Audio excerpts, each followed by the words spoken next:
but you contemplate, are we, am I?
Hello, everybody. Sorry about being a little bit late. I had some technical issues, as I'm prone to have.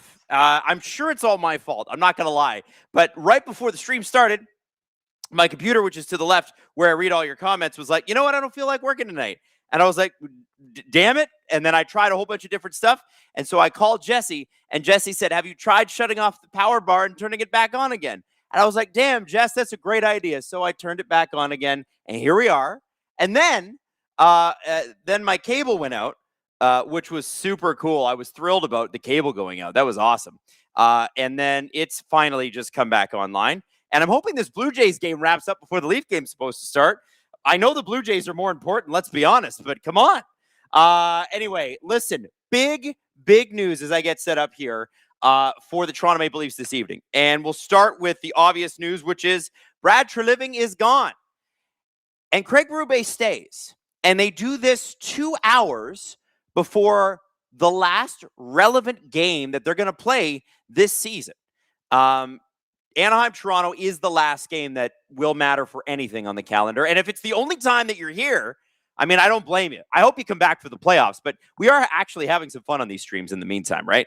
Like, I'm not going to sit here and call a game if it doesn't matter all that much. We can just sit and chat. But tonight's a game. Tonight's a feature. Tonight's something that matters. And I don't think I understand fully why the decision on Brad was made today. So I think we should rewind a little bit. I think we all know the story, but Brad Treliving was hired in the summer, basically June, of 2023 and was not able to actually become the Leafs GM until after the first round of the draft that year. And the reason he was brought in, it was because Kyle Dubas and people forget this, Kyle Dubas said to the Toronto media, "I'm not sure that I want to be the GM here. I got to talk to my family." And this is after 3 months of negotiating with Brendan Shanahan his extension. And so Brendan Shanahan decides on his drive home, and he literally said this at the press conference, "I decided that if you're not sure, then you shouldn't be the Leafs GM." And everybody was like, okay. Now, first off, Kyle in the wrong. You can't get up in front of the microphones and cameras at the end of the season and go, "I don't know if I want to do this anymore," especially when you're out of contract and you haven't signed your extension yet. Now, Brandon also made a bad move because he decides on the QEW on the way home, "I'm going to fire that guy. Also, I don't know who the hell I'm going to replace him with." That's weird. And that's a poor decision and poor timing and poor everything. So Brad Treliving becomes available because he's finally had enough of things in Calgary, and he's annoyed with the owner and Don Maloney, who he'd worked with since Arizona. And because remember, Brad was an assistant GM with the Arizona Coyotes. That's why there's the Shane Doan connection. That's why Oliver Ekman-Larsson is currently a Leaf, because Shane Doan and Oliver Ekman-Larsson were buddies. And so Brad takes over, can't be around for the first round, and makes some sort of baffling signings on July 1st. I remember there was the John Klingberg signing. There was the Tyler Bertuzzi signing, which ended up being okay. Max Domi, who is stuck with the Leafs, it's been okay.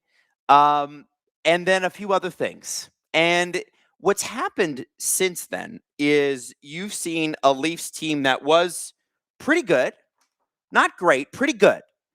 Like, great is third round of the playoffs.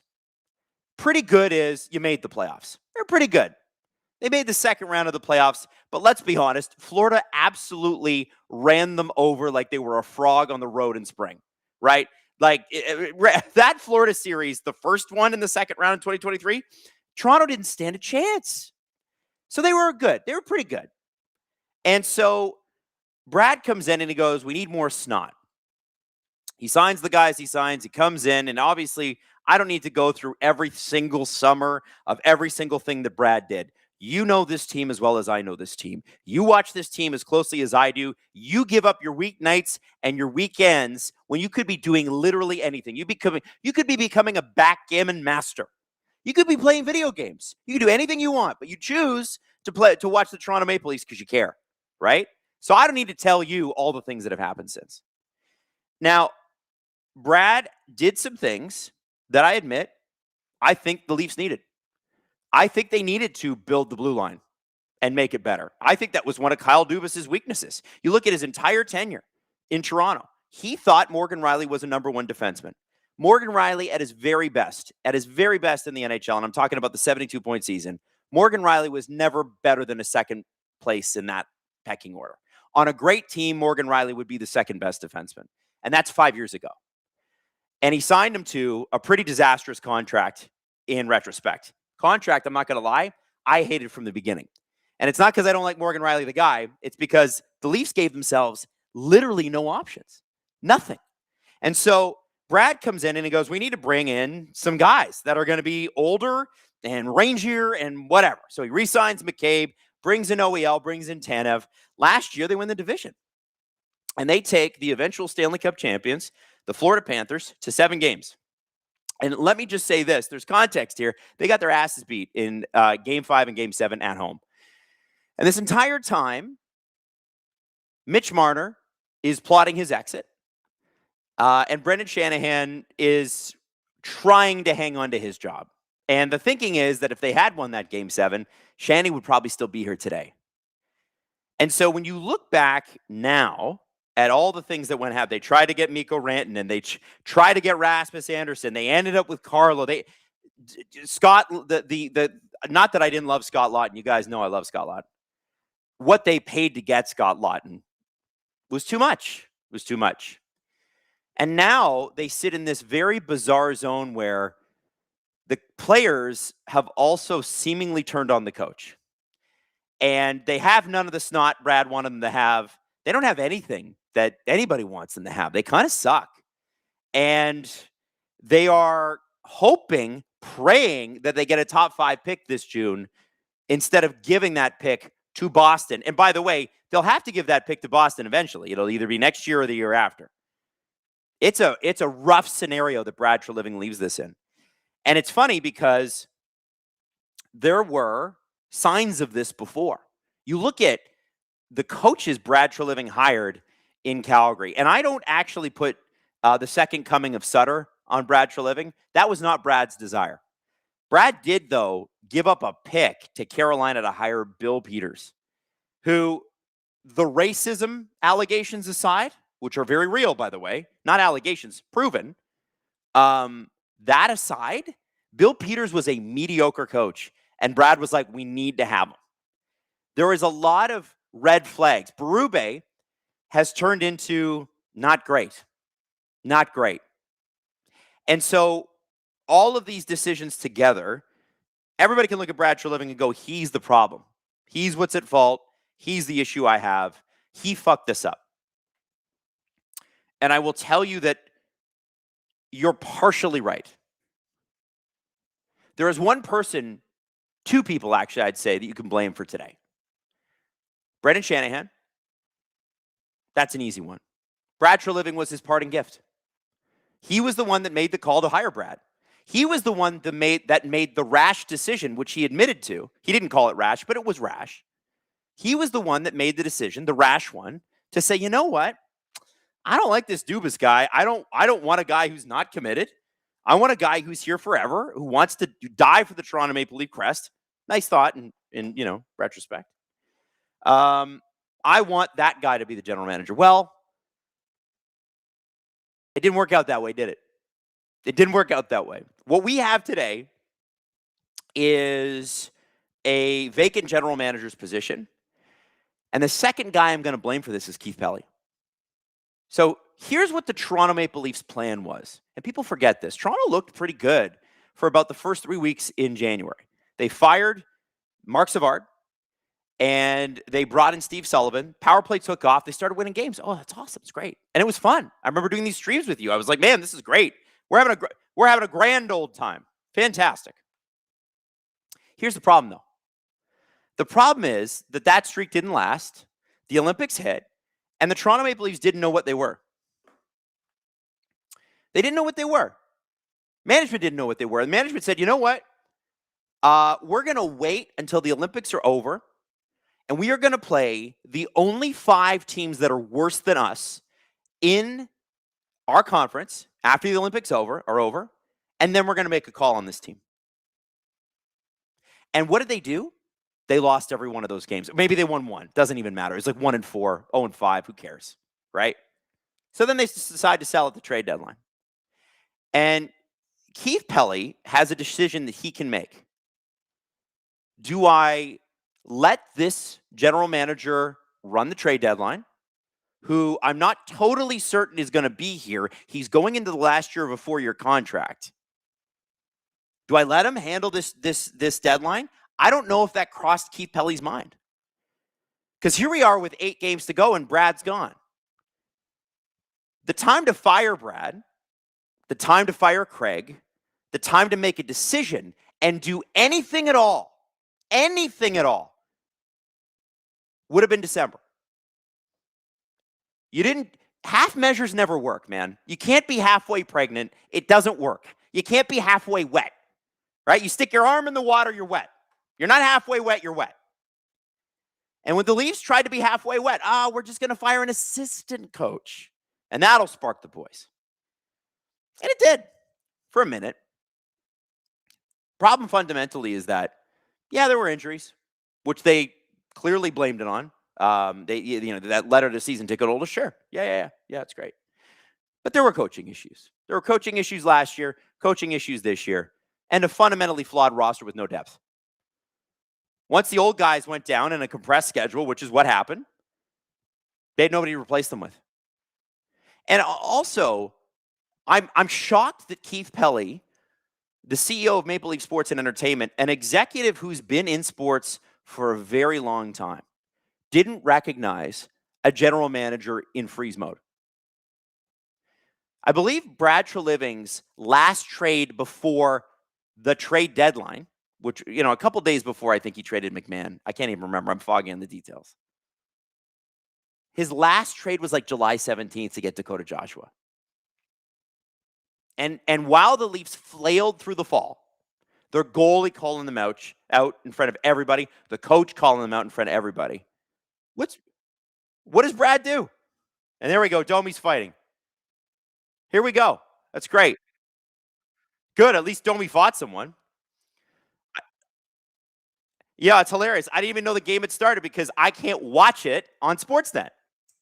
What friggin' channel is this thing on? There we go. Thank you, Max. Thank you, Max. Right off the top. These friggin' guys. Sportsnet, man. Good Lord. Such a frustrating channel. Good for Max. Good. That better not be it, by the way. That's a good fight. Wow. Domi got some good rights in on that. And he doesn't stop. All right, so we got our fight off the top. Game has started. Let me tell you this. Keith Pelly did not recognize a general manager who was frozen solid. Didn't understand it. Let him go all season long. And here we are with 8 games to go. And he's like, you know what? I've had enough of you. Can you believe that? So we're about to watch the most relevant game of the season. And 8 seconds in, Max Domi pounds Radko Gudas. But the Leafs have got to win this game. And they almost just got scored on there. Can you rely on Bo Grew, who was called up, Jake Quillen, who was called up? Bo Grew was called up today. Can you rely on these guys to do it? I don't know. I'd also like to see somebody point to George Peros in the crowd. Wouldn't you like that? I want some WWE shit here. They better hit Anaheim all game long. That fight ain't enough, man. Jeff says sicko tax. Are you ready to hear? Listen, the Leafs better not play soft today. That's all I got to say. You better make it brutal out there. And here we go. McCabe just got a penalty. Here we go. They're fighting again. And this time it's Seneca and Nyes, I think. The Leafs really went after Beckett Seneca after the last game, or during the last game.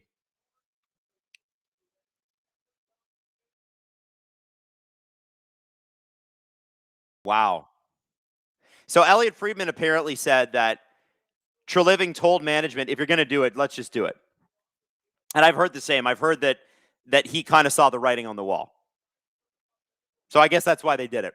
Both Darren Dreger today and Nick Kyprios were saying this was imminent. And they were absolutely right. So it's on Sportsnet 1. Holy moly. I mean, listen, no offense to the Jays, but they're getting pounded like 14-3. 2-man advantage, by the way, for Anaheim.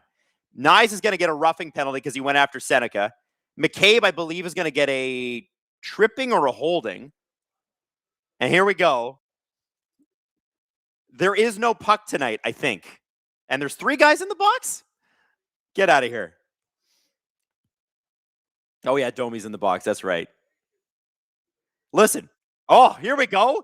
Callie Arncroke could be our 5-on-3 hero. I'm sure glad Callie's playing. Here's the thing. Toronto could get lit up 7-2. If they beat the crap out of the Ducks tonight, are you guys going to care? I'm sure if you're a Ducks fan, you care.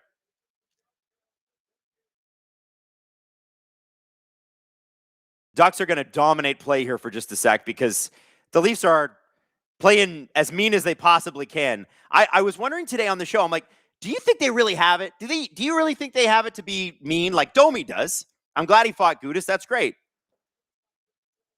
What else we got? This ain't enough.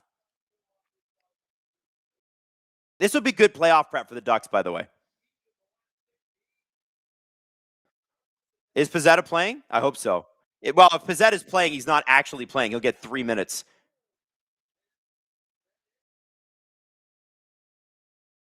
Bo Grew out there killing penalties against his old team, by the way. We love that. 38 seconds to go on this 5-on-3. This would be a big kill for the Leafs if they can get through it. Stolarz is going to have to stand at his head a lot tonight. I think the Leafs are going to spend a lot of time in the box. By the way, that coward George Parros, who never goes to hockey games, is here tonight. He's back home in Anaheim where he won a cup just to make sure that things are okay. Just to make sure things are okay. Okay, George. Yeah, you get in there, big guy. Yeah, get in there, Sheriff. Show him who's boss. Big save by Stolarz. Cleared by Grew, and the Leafs are going to kill this 5-on-3. Hell yeah. Good start. Let's go. Last relevant game of the year. For some of you, it might be the last Leaf game you watch this year. I do hope you're back for the playoffs, though. So let's rock, man. I also cannot believe, by the way, that that was a 5-on-3. Like, I can't believe Nyes got a penalty for that, but whatever. Ridiculous. Leafs are showing some fight here, throwing the body. It's almost like when they try, they can do it. And I know there's a bunch of super chats here. I will get to you guys. Just hang on. We'll wait for the first commercial break and we'll run through it.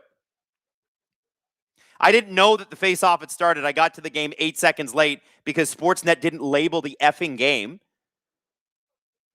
And they're like, no, we'll put it on Sportsnet 1. The Jays are getting absolutely thumped. Let's put the Leafs on Sportsnet 1. Excellent work, guys. Just awesome. Great work. Fabulous. Please don't ever let anyone tell you you do a bad job. Unbelievable. Riley in on the boards. He's getting pushed. Robertson with the steal. Up to Quillen. Quillen behind the net. In through the neutral zone come the Ducks. Here we go. Here we go. Let's see what they do. Stolarz is out to play it. You have to wonder if the Ducks are going to stick up for their captain. I think they will. Quillen gets tripped. That better be a penalty. No, it doesn't look like it.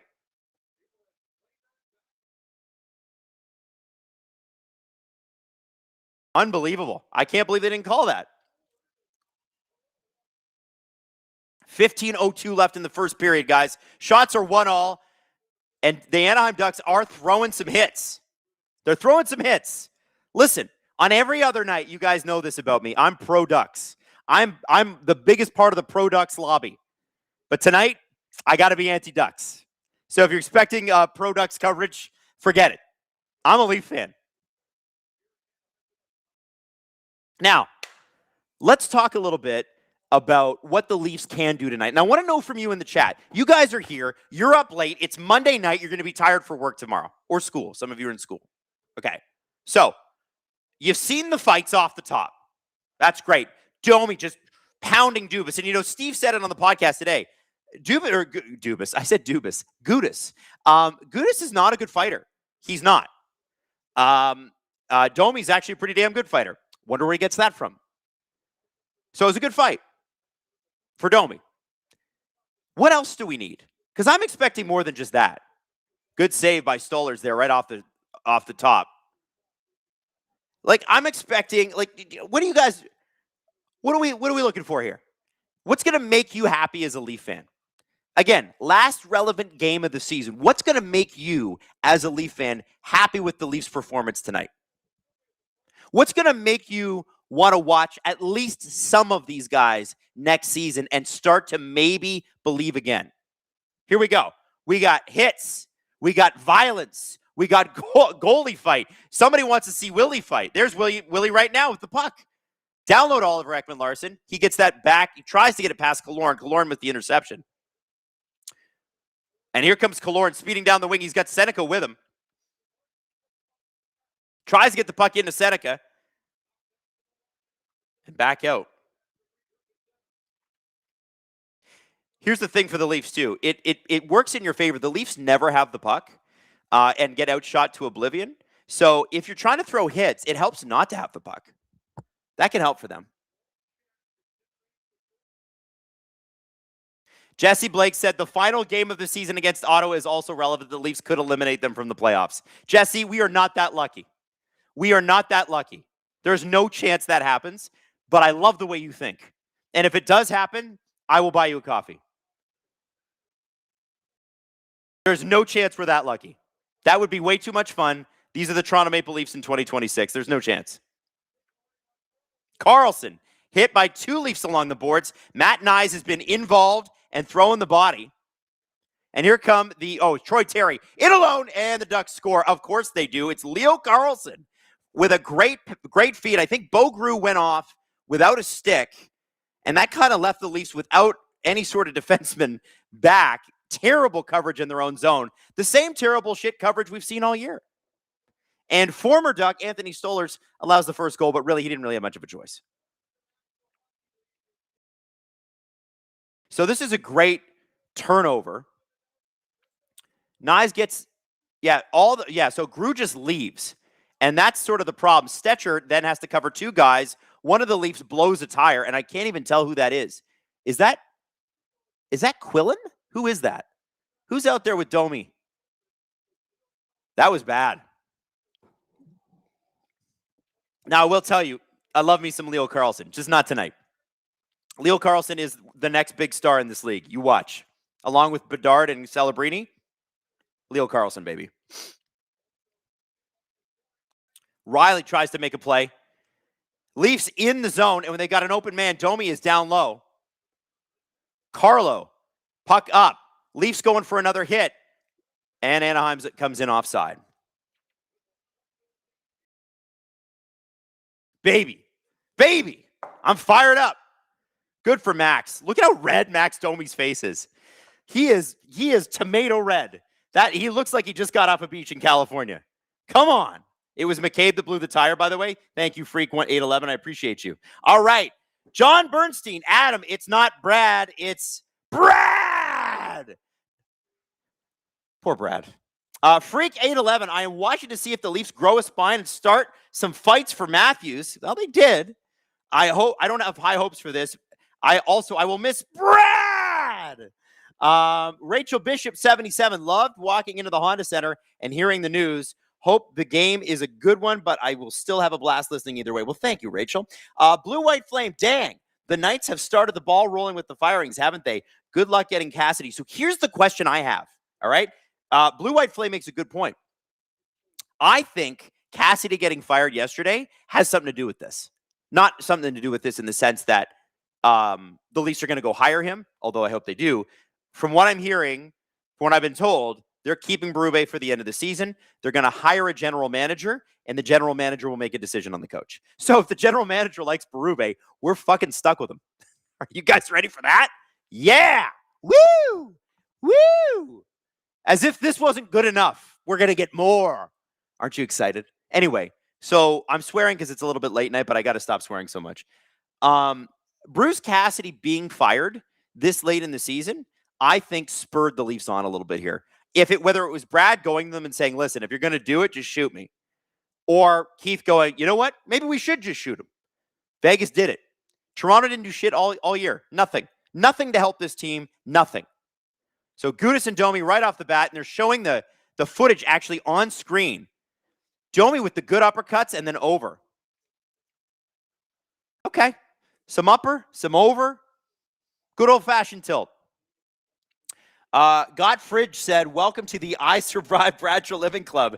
It's the Coyotes / Utah. It's Calgary, and now it's Toronto. David Owens, wild night to take an edible and then see this news. Amen to that. Natalie Drake, 33. I took a nap to be fresh for this game. Hell yeah, Natalie. Let's go.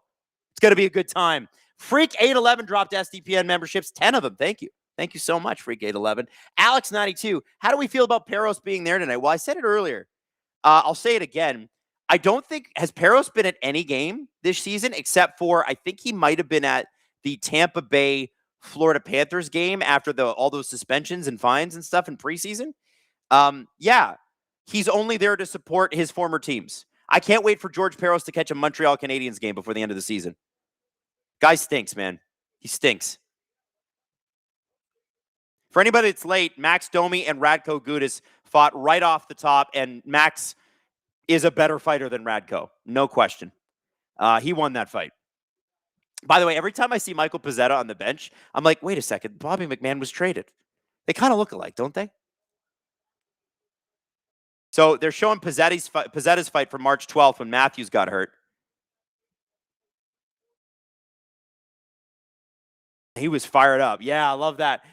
Jeffy, sicko tax. Thank you, Jeffy. Ashkova75. Do you think this firing has something to do with the rumor that Matthews allegedly told the Leafs organization either Brad and Craig go or I go? I have not heard anything that suggests that Matthews has said that. I don't even know if they've met with him yet. Obviously the medical team is, but I don't know if Pelly has had that conversation, and I don't know who said that. Like, if that's an Elliot Friedman story, if that's a Chris Johnston story, something like that, sure, I can believe that. But there are very few people that I trust in terms of insiders. Elliot and Chris obviously are two of them. Oh, when Willie just ran into the goalie, and now he gets taken down. Easton Cowan jumps in to protect William Nylander. Karlsson on his back, and it was Minchukov that tried to grab Nylander. Nylander just sort of ran over the goalie. And here we go. Bo Grew in a headlock right now with Alex Killorn. Easton Cowan it's safe to say Easton Cowan has learned the lesson. Easton Cowan is not going to take your shit ever again.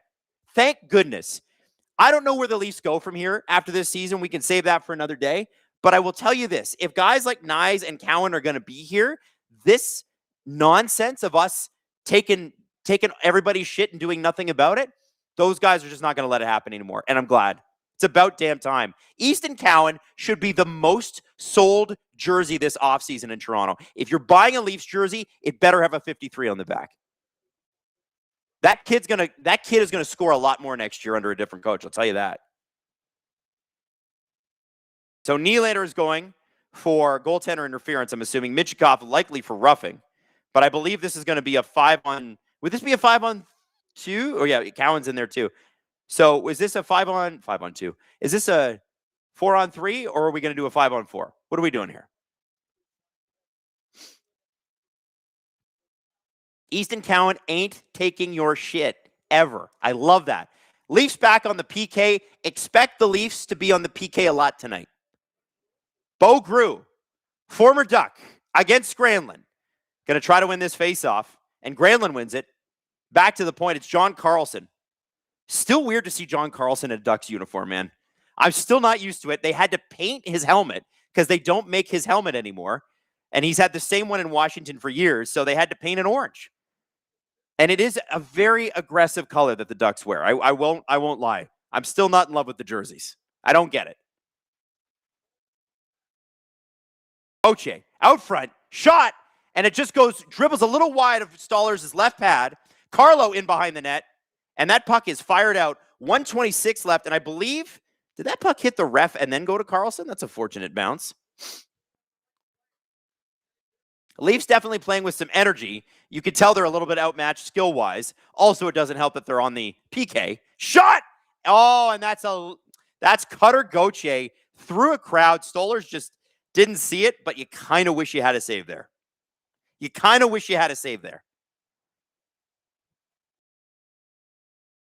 Steve's pissed. Steve Dangle in the chat. Way to jump in there at the speed of smell, Willie, and let the rookie do the dirty work. He's not wrong. Willie, you caused that. You kind of have to get involved, don't you?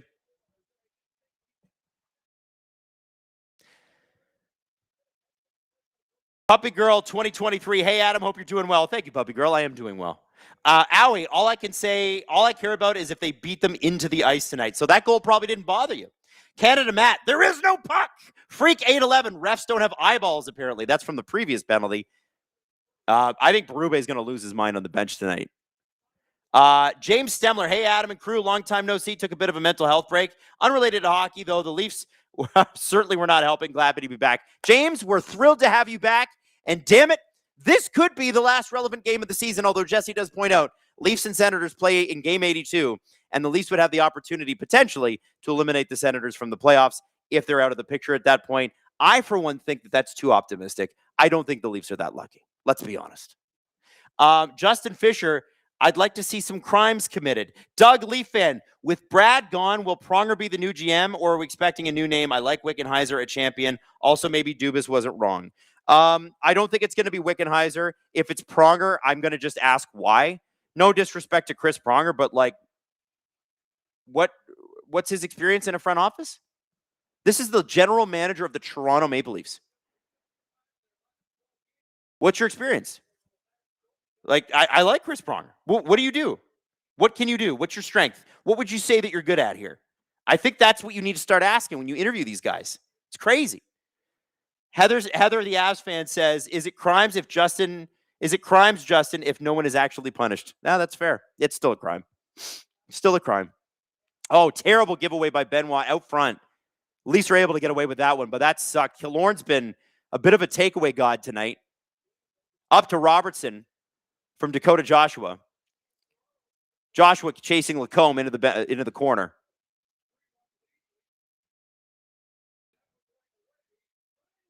Riley out to Nick Robertson. Shot! Domi with it. Domi gets it around, loses the puck, gets the puck back, gets it out front, tried to find Robertson, but Lacombe saw that, and out he comes with the puck. He's got Seneca with him, and probably the least worst defense pairing, Riley Carlo. They could probably eat these guys alive. 9:05 left in the first period. Not nearly enough vengeance on the ice. And there's Matias Maccelli. That's the guy I'm expecting to fight tonight. I want a Maccelli fight. When do we get that?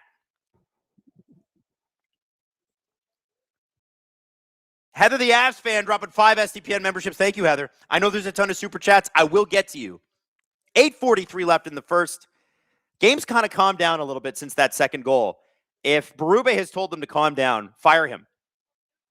Now, here comes Nyes working in. Gudas pushes him. I'll give the Leafs credit. They seem like they're trying to impose some physicality, but boy, they stink.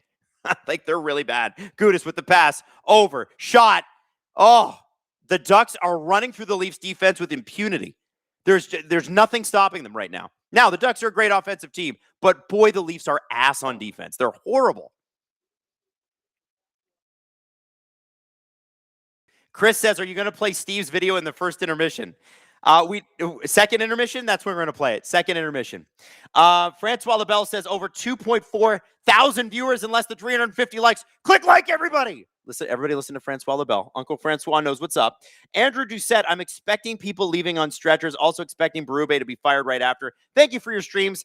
Haven't been present much. Well, I don't blame you because the Leafs have stunk. And let me tell you this. Berube ain't going anywhere. They're going to hire a new GM first. And then they're gonna wait too long, and then all the head coaches are gonna be gone. That's what's gonna happen. I'm saying that for Steve mostly, if Steve is still watching. Francois Labelle. So do the Leafs go for an old GM? I think you need to go for somebody who can be the president. And an old GM, like, do you count Jim Nill as an old GM? Because if Jim Nill became available, I'd hire Jim Nill, and his contract is evidently up in Dallas. I'm sure the Dallas Stars will re-sign him. But Stinkface McPoop Lightning, best nickname on the internet. I'm surprised Trouba hasn't been involved yet. Yeah, it's kind of true. Tyson Wallace, 42. I missed the first bit because I was golfing, LOL. You must be on the West Coast. Pokemon Messiah Adam, how much for you to cover the Hurricanes in the postseason? I'm starting to think the Leafs won't be there. Wow, what gave that away? By the way, if the Leafs win in regulation tonight and Pittsburgh gets a point, Maddie, did Pittsburgh get a point tonight? The Leafs will get eliminated. So a regulation loss. The Penguins scored 8 goals tonight against the Flames. So yes, if the Toronto Maple Leafs lose this game in regulation, tonight will be the night they are officially eliminated from the playoffs. Isn't that fun? Mwah. Beautiful. Has to be against the Ducks too.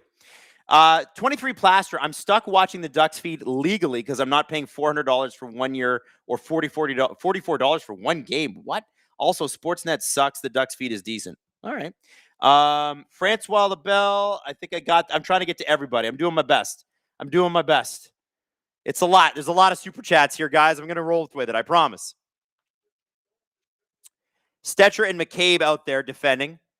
McCabe drops a pretty nice little hit there. Again, are we watching for hockey or are we watching for hits? 7:38 left in the first. Ducks dominating the Leafs on the ice.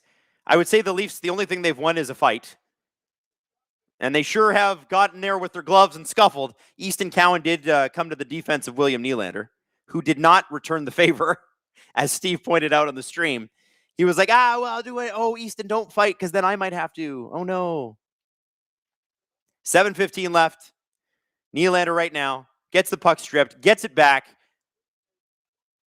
up to Grew through center, dumps the puck in, gets a nice little cross check up from Carlson. Minchikov cuts him off behind the net, and the puck goes out past Carlo. I will say this. If I were Joe Quenneville, I would line match that Seneca line with this defense pairing as much as humanly possible. One thing I am looking for tonight too, guys, is number 25 Leafs. Is he going to do anything ever? Is he going to do anything ever? He's kind of fighting for a puck right now, but he is soft, man. He's soft. And we got a delayed penalty here. I think the Ducks are the ones that are going to go to the box. Pezzetta is out there and looking for a fight. He wanted Wylde again. These two are the tough guys. Look at Pezzetta's eyes. He's got the crazy eyes, man. Francois LaBelle gifted 5 STPM memberships. Thank you, Francois. Sloopins 982. Convince me Cowan isn't the real captain. He's not, but he could be one day. He's too young. But he's an emotional leader on this team already. Big hit by Pezzetta on Minchikov. They're showing this right now. And Wylde tried to go for him, kind of gave him the cross checks from behind. And by the way, this is like one of Pezzetta's 3 shifts in this game. Wylde does take the penalty. And the Leafs are going to go to the power play where they've been awful all year, except for that nice 3-week stretch. Nice. Down low to Nylander. Nylander on the right side, low, next to the goalie. Looking at the side of the net. He almost found Easton Cowan, but that puck was just interrupted at the last second. Nylander back at the top of the face-off dot, left side to OEL. OEL shot, I don't know if his stick broke or he just didn't get a hold of it. Kind of whimpered in. Nice, into Tavares. Oh, wow, nice feathered Tavares, and Tavares had a good little move. Cowan to Nylander. This power play unit for the Leafs is going to go right through William Nylander. He's looking for Cowan. Cowan is open to Tavares. Back to OEL. Shot by Nylander from the point. Tavares gets the rebound, and the Leafs are on the board. It is 2-1. A very, very good power play from the Toronto Maple Leafs. They had possession the entire time.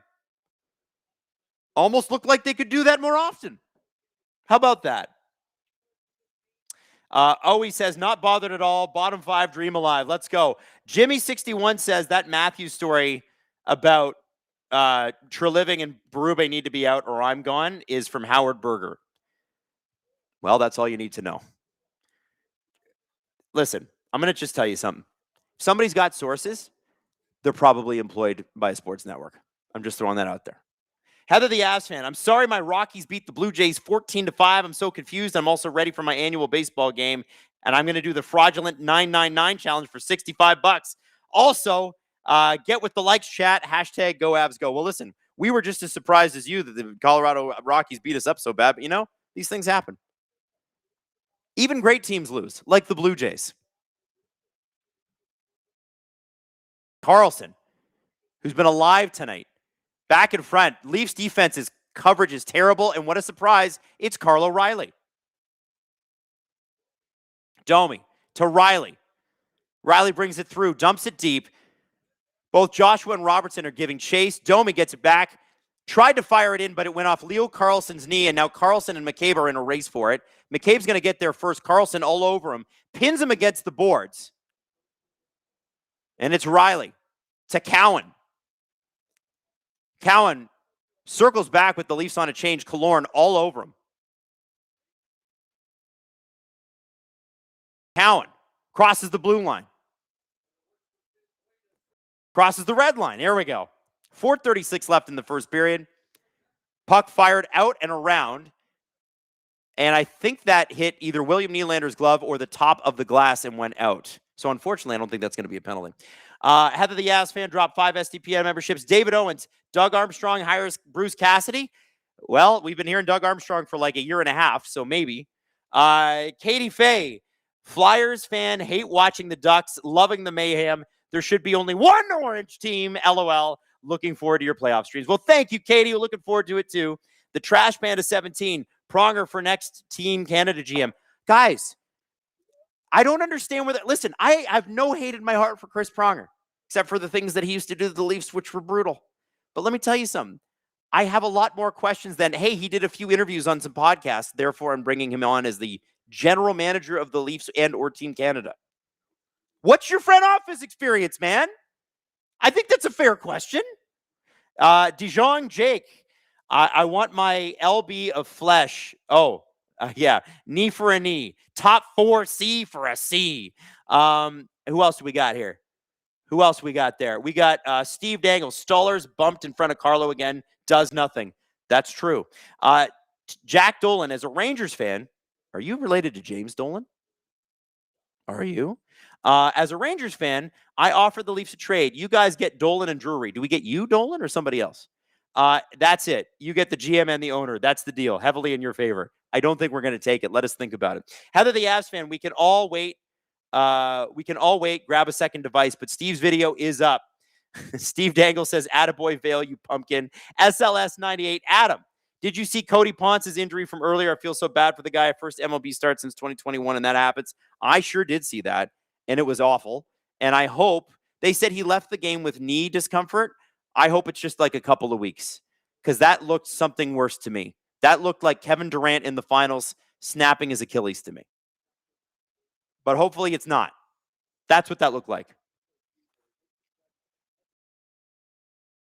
Madison says, Adam, the Canucks are beating Vegas. Oh, no. Oh, no. The Tortorella era off to a screaming start. Twisted 1077. Wouldn't it be the nicest thing if that win over Boston gave us the 6th pick? It would be the most Leafs thing. You would be right about that. And Steve would be talking about it the way he talks about Boyd Devereaux scoring 3 goals in his final game in the NHL in Game 82 to give the Leafs the 7th overall pick instead of the 5th. Francois Labelle, will the Leafs have to pay to dump Morgan? Nah, somebody will take him. K1 says, Deb from Calgary, they wouldn't trade Cowboy, would they? Easton Cowan? No. That guy's a part of the future. Here we go. William Nylander breaking back in. Are the Leafs going to tie this? We want to get a fun little tie on the board before the period's up? Come on now. Listen, I think it's fitting that John Tortorella's first game back in the National Hockey League comes against the team that he was the worst coach of. Like in Canucks history, John Tortorella is the worst coach they've ever had. And he's a very good coach. Hall of Fame coach. That was terrible. SLS says, and Ponce is a big Star Wars guy too. After his strikeouts, they played Vader's breathing sound. That guy knows true art. Hell yeah. We're rooting for Cody Ponce. I hope he's going to be okay. Riley gets the puck. It kind of like went off a leg and sort of field kicked itself over into the corner.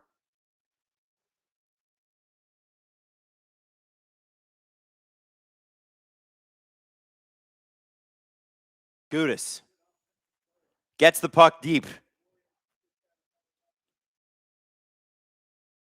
3:36 left in the first. Leafs fighting in their own zone, throwing some hits. There's more. Bo Grew out there with Matt Nyes. What an opportunity for Bo Grew.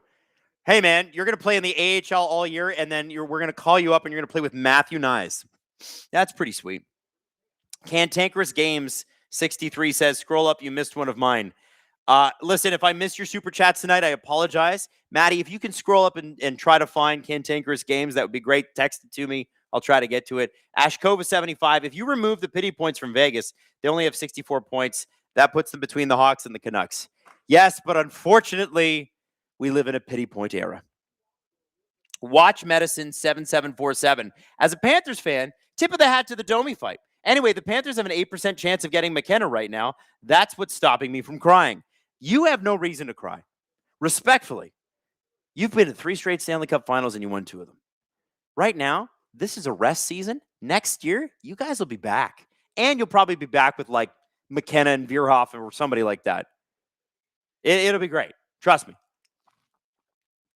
All right, send it to me over text. 2:53 left to go in the first. Leafs at least playing with a little bit of energy and pep, which is far more than we gave my friend Steve Dangle on Saturday night. Steve watched the Leafs put a total of 13 shots on the board. The Leafs might put 13 shots on the board in this first period. They got 13 shots all game. Can you tell they've given up on the coach? Because I have. 2 Leafs run into each other. That's Pizzetta and somebody else. I couldn't tell who it was, but I think it might have been Lorentz. No, it was Quillen. Excuse me. And Quillen gets the puck past Carlson. Quillen out front. Oh, he tried to get it to Yarncroke, but it just went behind him. Quillen, Pizzetta, Yarncroke as a 4th line. How about that? What a bunch of guys.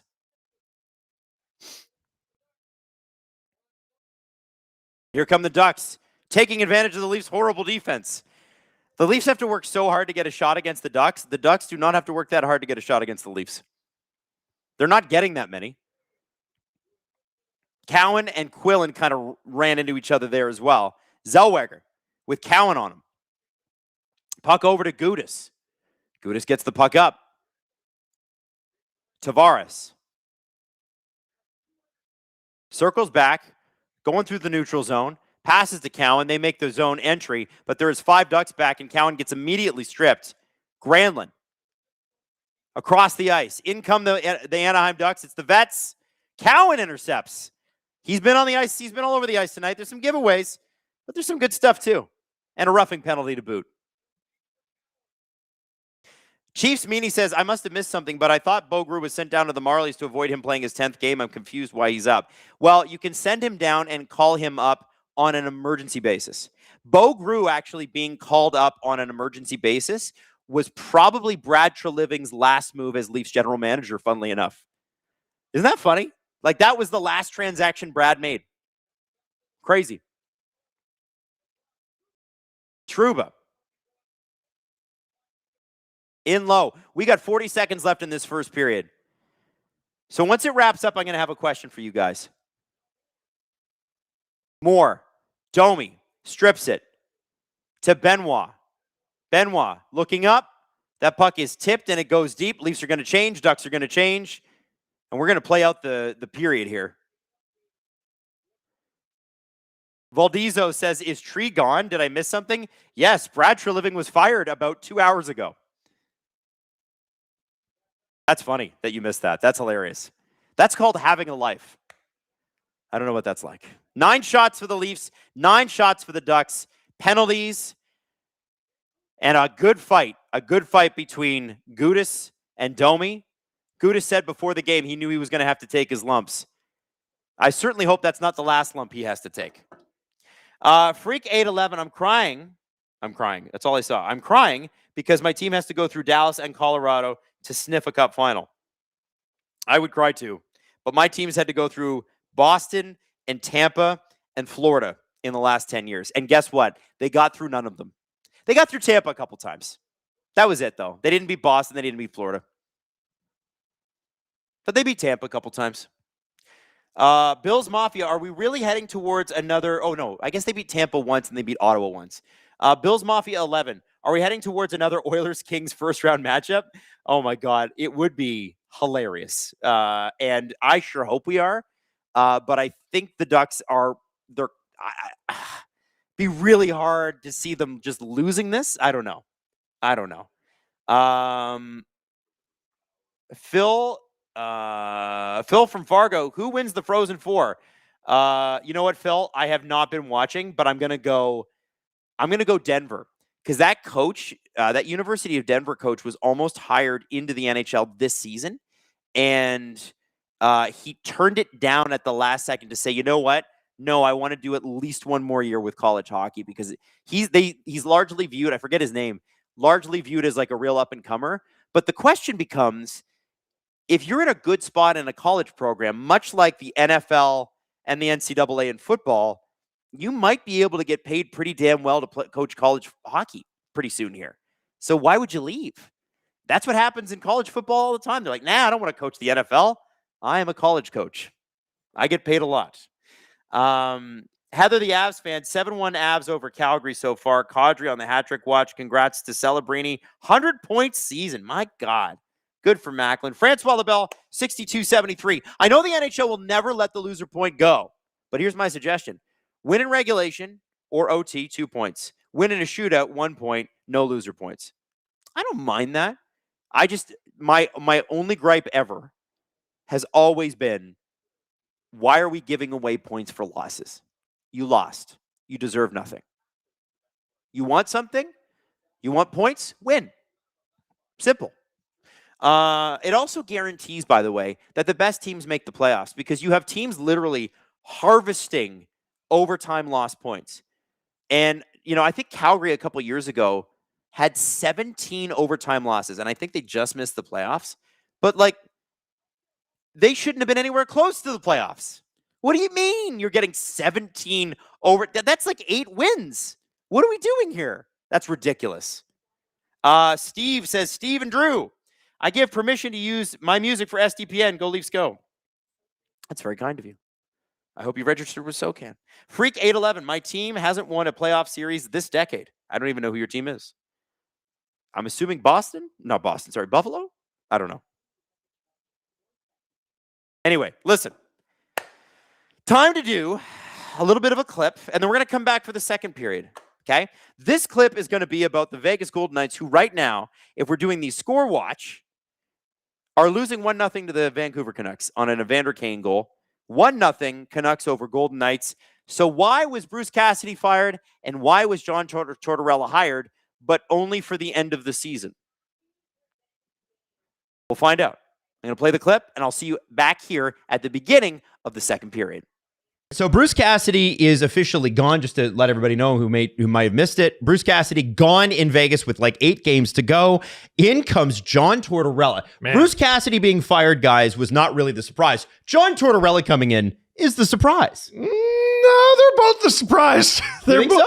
I mean, we just spent all last week talking about how you said it. Mitch Marner being used at center is wrecking your $12 million asset. Yes, but and this is why Vegas is such an outlier in the NHL. They're interesting.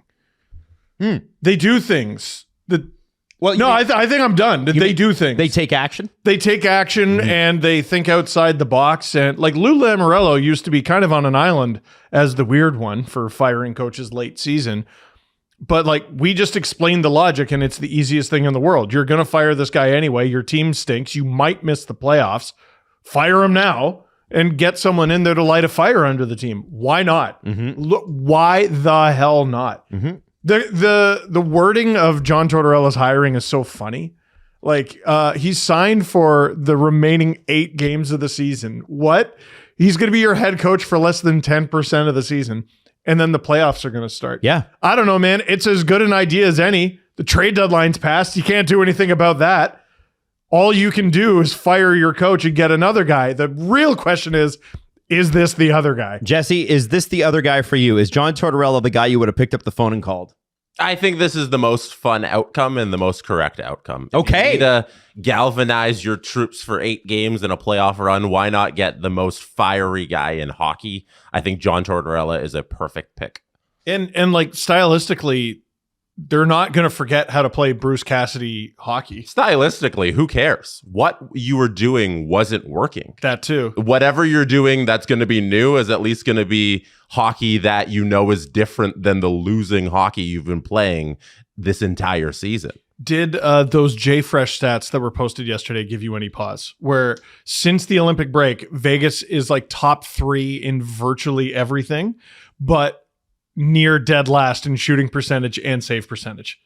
I didn't see those, but what I do know is that collectively what's come out since Cassidy's been fired is that the players have quit on the coach. Yeah. And whether or not the underlying analytics support that there's a better team there or not, the team in the locker room did not like that man anymore. And I know there is a couple different reports. I heard the one from Elliott about how at the end of last postseason's loss to the Edmonton Oilers, he chewed them out and he put a lot of blame on the players for them losing that series. And then in their exit meetings with the upper brass, Kelly McCrimmon and co., they were not happy with Bruce Cassidy, and he decided to keep him.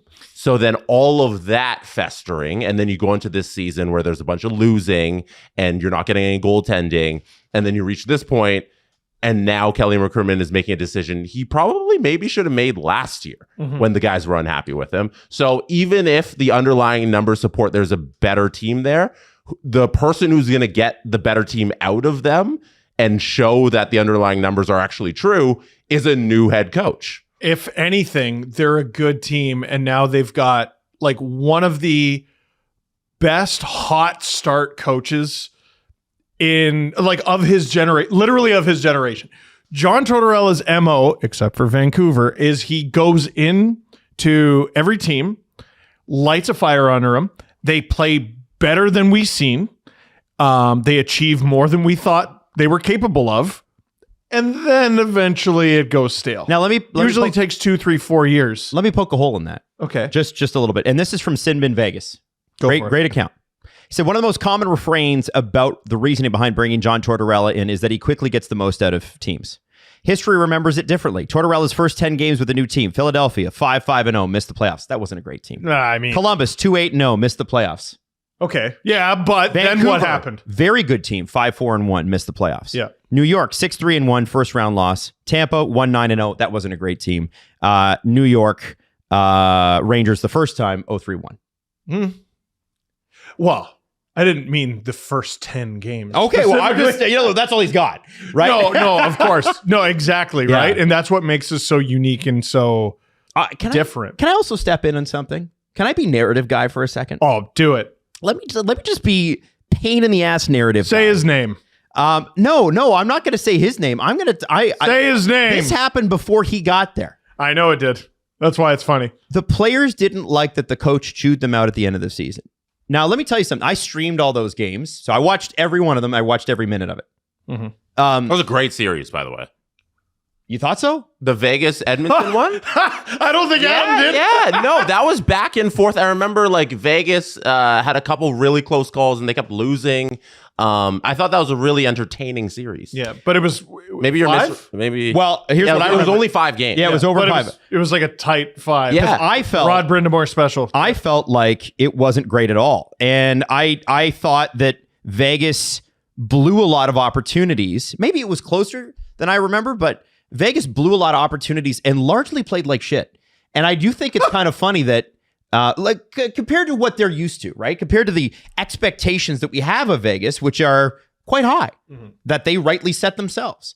I looked at that series and I thought, man, I'm not seeing any sort of dominance from this team. There's a lot of star power up front, and they were not dominating play.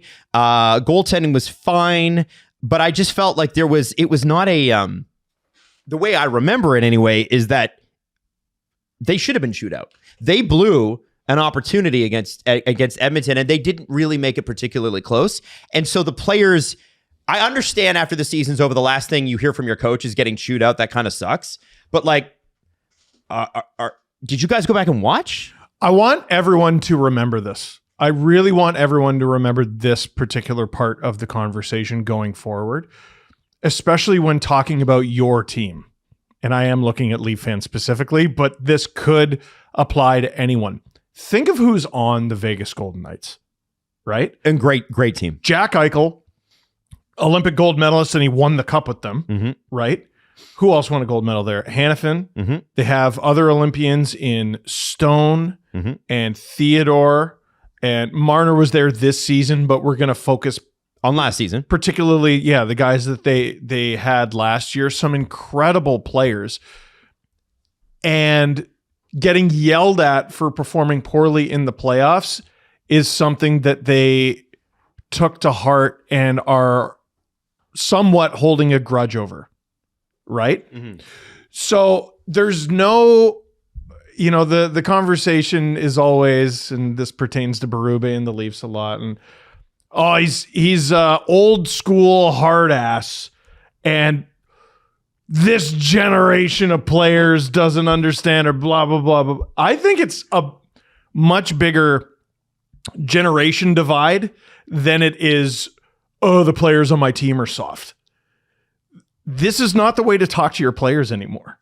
Totally. You're not going to get the best out of them. That's true. No, I think you've nailed it. Like, he's trying to do an old school way and chew out guys and do all that nonsense. And I'm not surprised that players in 2025, 26 aren't responding positively to those kind of yelling. What? Look at Paul Maurice.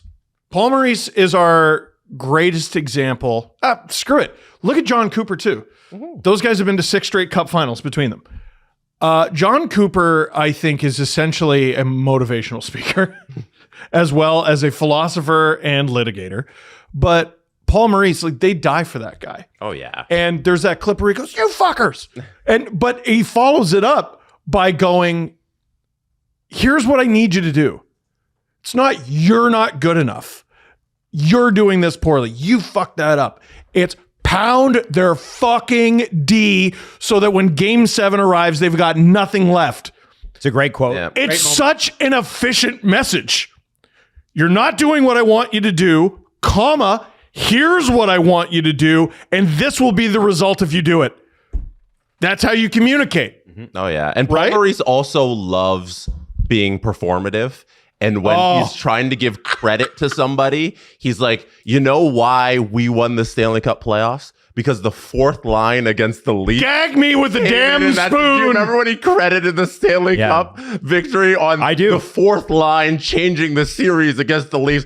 Come on. And the irony but is- that's the thing he's doing. He's giving the credit to the guys at the end Yes. of the bench. The credit belongs to Paul Maurice for changing them. He changed that matchup, and the series flipped on its head. Matthews was going toe-to-toe with Barkov, and from minute 1 of that series, I went, well, let's see how that goes. Matthews caved his teeth in. The second he threw it to Lundell, Lusterinen, and Marchand, it was over. Paul Maurice yes, the had 4th it- line had a great game. Yes. Yes, they did, and yes, they helped flip the series, but the biggest decision that Maurice made is what changed it Yeah, all. he was patting himself on the back while trying to give a compliment to the other guys, the players on the team. It was such nonsense garbage, but that's the stuff that works. And Bruce Cassidy seems like he didn't really have that last year with the Vegas Golden Knights. And didn't have it this year. One of the things, so I'm Also, Adam, can I defend my point that series last year, Edmonton Vegas, was entertaining? okay, yeah, you know. I'm not saying it wasn't entertaining. I just didn't find it to be as close as I didn't think it was that close. So 4 out of the 5 games were bangers. Because game 1 was a 2-0 lead by Vegas. They had it early on. Edmonton comes back. They have a 4-2 victory. Game 2 was a 5-4 OT game where Edmonton was up 3-1, and Vegas comes all the way back, makes it 4-4, and they go to overtime, and then Edmonton wins it. And then game 4 was a 4-3 victory by Vegas, where Edmonton's up. Game 3 was the 4-3 victory. Oh, game 3 was a 4-3 victory where Vegas is up 2-0, or Edmonton's up 2-0. Vegas comes all the way back, scores 4 goals unanswered. And then the last game, then we had a stinker in there, it was 3-0. And the last game was 0-0. And it went to overtime and was a 1-0 victory. That series, from an entertainment standpoint, last year was a banger. Can I offer a counter where 3 of those games started at 10 p.m.? I was streaming them. I was there. Yeah, but I know. I want to say the game. That's what I'm saying. Real hockey fan over here. I think the game that sticks out to me is game 4. I think that's what I remembered from that series, which is why maybe it's colored my view. First off, they couldn't score, and they couldn't score into this year. They could not score against the Oilers. That was a problem in the series. The game 4 was a wet fart. That was Leafs level bad. They put 23 shots on Stuart Skinner. Unforgivable. Yeah. I don't care how high or how low your shooting percentage is. You ain't going to win. No. It's Stuart Skinner, pepper the man with some shots.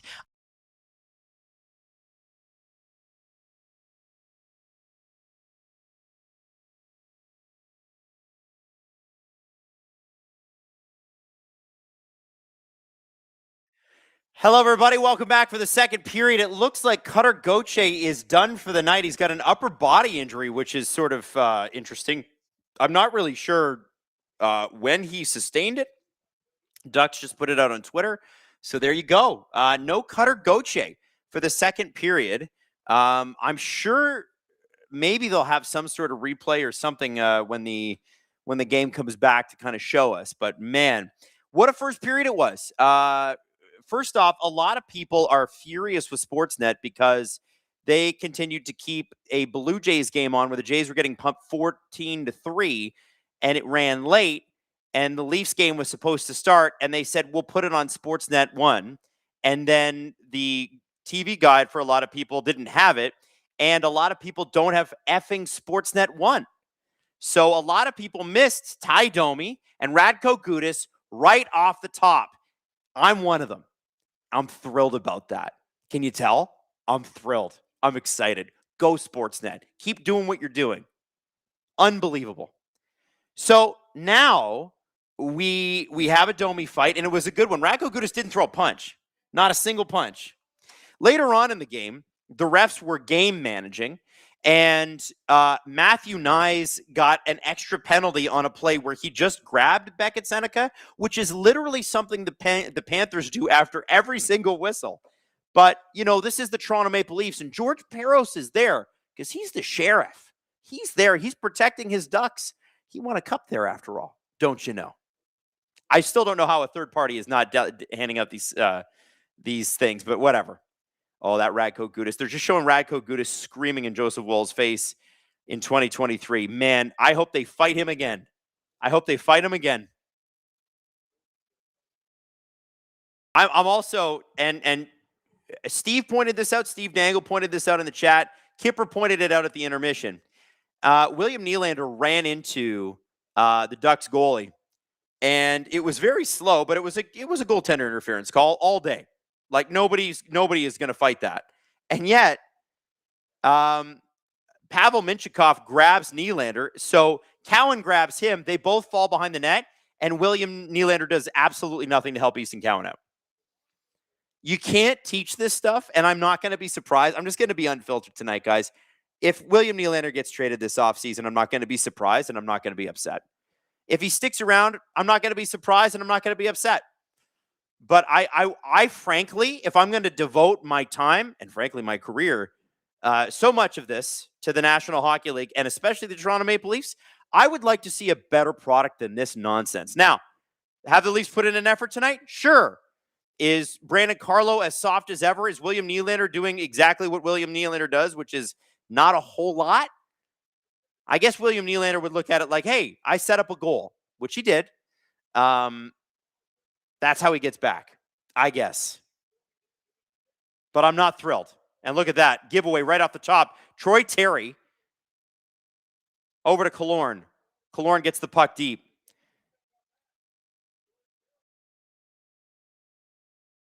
Out comes the puck. And this is the long change period. Remember, it's the second period. Long change. I already announced it. Lacombe at the blue line. Seneca shot. Now looks like Carlo is yapping with somebody, but we all know nothing's going to happen. If Brandon Carlo was yapping at me, if I was good enough and physical enough to be a hockey player, I'd be like, what are you going to do? We all know you're not going to do anything. We all know. Minister UK says, win this one for the Oilers. Yeah, you know what? I think Vegas would probably like that too, because apparently they are still, if I'm not mistaken, losing to the Canucks. Yes, they are. How funny is that? Canucks up 1-0 over the Vegas Golden Knights in Tortorella's first game. Tortorella, first game for this first team, and he's playing a team that he only coached for one season because he tried to fire. Remember he tried to fight the Calgary Flames coach? Hilarious. Nylander and Lacombe after a errant puck, but the goalie's able to get that out.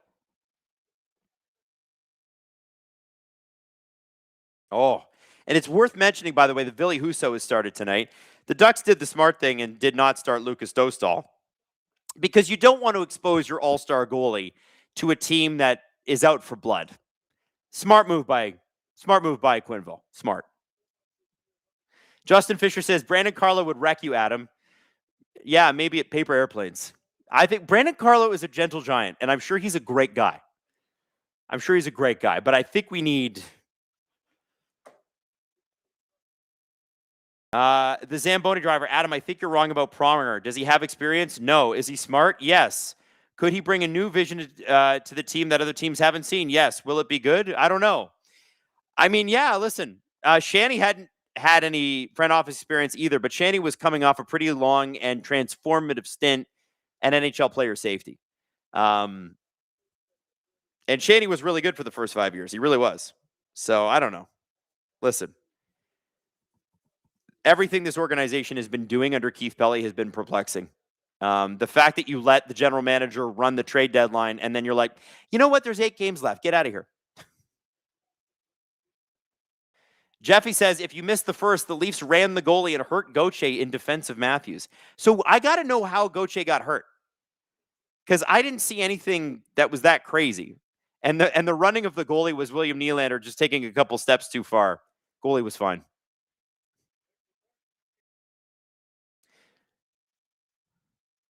Darth Penguin, did you see a path where Seneca wins the Calder? No. It's going to be Schaefer, and it should be Schaefer. But I think Seneca will be second or third in voting. I think it's a toss-up between the race for the Calder really is already sewn up. But is it Demidov, who is now leading rookies in points, or is it Seneca, who's leading rookies in goals? Who do you give second place to? It's a good question. You know, I think Ben Kindle's going to get a few votes too. There's some good rookies this year. It's been fun to watch. Oh, we got a fight here. I think Pizzetta and Gudas. So Pizzetta tried to get Gudas to go, and he wouldn't do it. Oh, it's Vale and Pizzetta. Vale's like, if you want to fight. Oh, now Gudas comes in. Gudas, you soft bum. You won't fight him, but when the refs are around, then you go? You suck, dude. You're such a fake tough guy. What is that? What's he doing? Like, I know Radko Gudas off the ice is a great person. I'm not trying to say this, but listen. If you're gonna be a tough guy, be a tough guy. A fake tough guy waits for the refs to come in and then goes and yaps. Okay, Radko. And Pizzetta the ref is saying, get off. You definitely don't want to go. Pizzetta's out there. Here's the thing about Mike Pizzetta. He's flipping crazy. And Callie Yarncroke is now talking to Radko Gudas. Okay, Callie. Last few games in the NHL, let's go. Oh, okay, so Pizzetta pushed Gudas into the boards and then jumped him. Gudas does nothing but turtle. Just turtle. Won't get up. Waits for the refs to grab Pizzetta, and then he goes after him. Clown. At some point, Pizzetta and Gudas are going to fight. Vale probably will fight with Pizzetta as well. And that linesman's like, get off. It's like he's talking to his dog at the park. Go sit down. Go sit.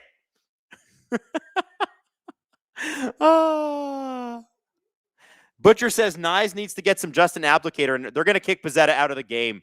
Oh, you bunch of losers. Get out of here. For what? Are you kicking him out of the game? Oh, you guys are such losers. Peros, you're a coward. These refs suck.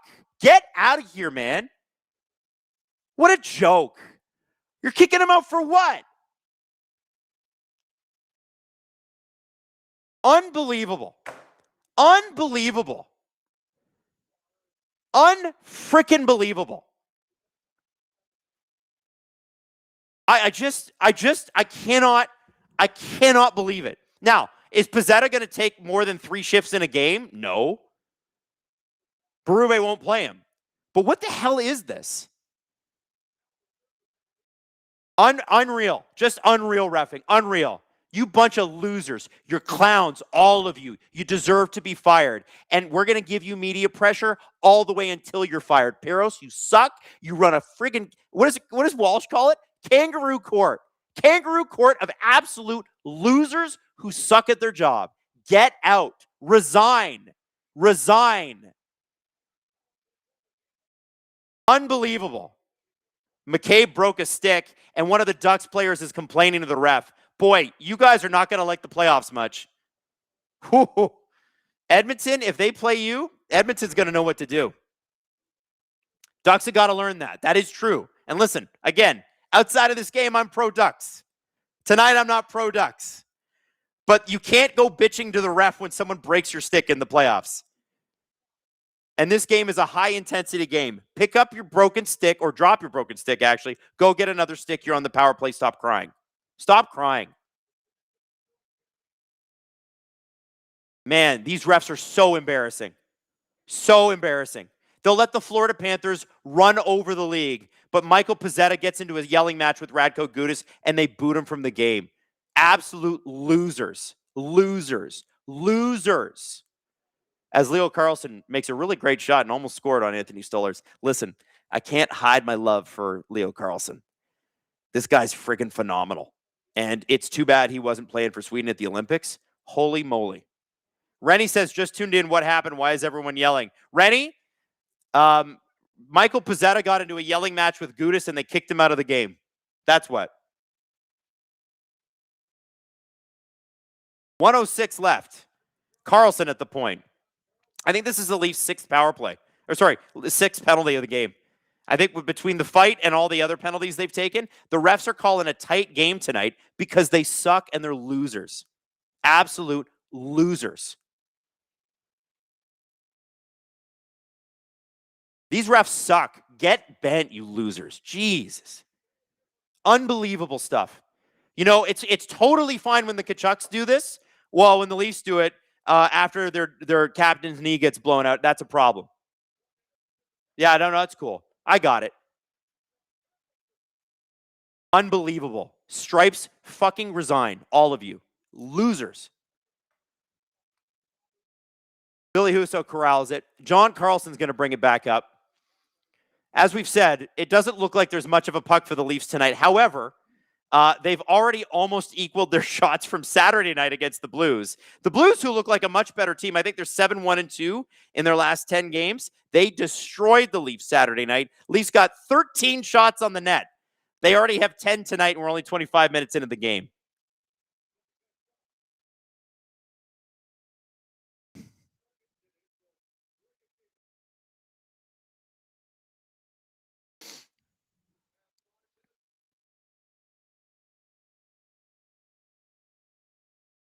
Hunter Campbell. Adam doesn't like facts. He just likes to lie all the time. Okay, Hunter. All right.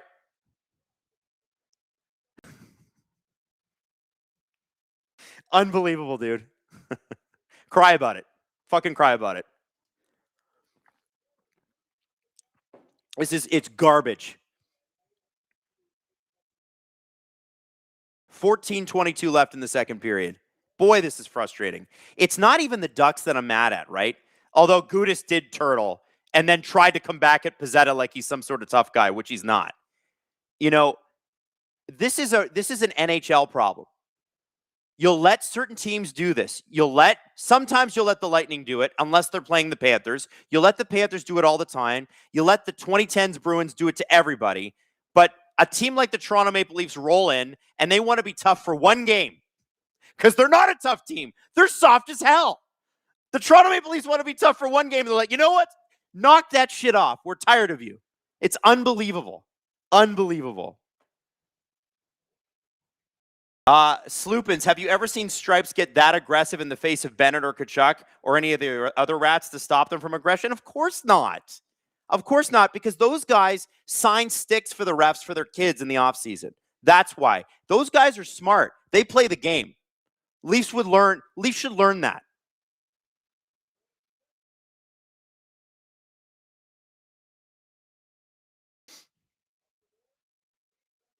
Unreal. Well, it's going to have to come down to somebody else to be tough now. And again, let's be honest. We talked about this on the podcast earlier today. The Leafs are phony tough guys. They're not tough. Easton Cowan has some fight. But like, this is not a tough group. We want to be tough for one night. All right? Let us be tough for a night. Benoit with a shot. OEL's going to corral it. Over to Grew. Down to Nylander. Grew gets the puck back. Shot! And I don't know if that hit a body. It looked like it might have hit Carlsson. Carlson's kind of skating slow. I think that might have stung him. Leafs get the puck at the blue line. Puck given up, and we got a breakaway because the Leafs defense is horrible. Big save by Stolarz on Granlund. Big save. Grew in. Zellweger and Gudis out there. Watch for Gudis. There he is. Don't worry, Matthias Michelli's got him.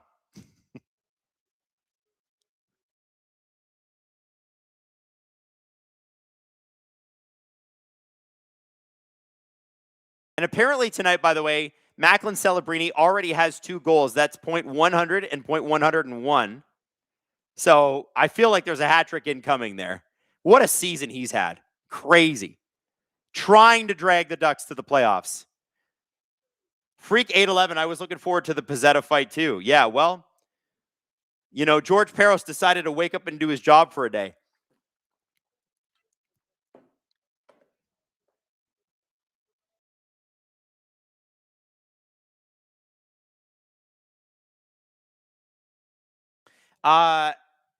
Nefro18, what's your over-under on Riley or Carlo fighting? Under? Is it 0.5 fights? I could see Riley fighting. I just haven't seen him need to fight today. I could see him fighting. But Wylde is going to be out there. He's the Ducks tough guy, and he is going to be out there running around without Pizzetta out there. So maybe Riley and him go. But if I'm the Ducks, I take that trade all day. I'm going to take Morgan Riley off the ice for that guy that I play for 7 minutes a night? Absolutely. So if you're him, number 28 out there, he's going to hit Stetcher. Without Pizzetta, you run wild, and you try to take out as many of these guys as you can. Oh, here we go. Domi and Vale are going. Told you. I told you he was going to do that. Oh, is that Vale? No, it's not. Is that Minchikov? Oh, it is. So, okay, sorry. I got that wrong.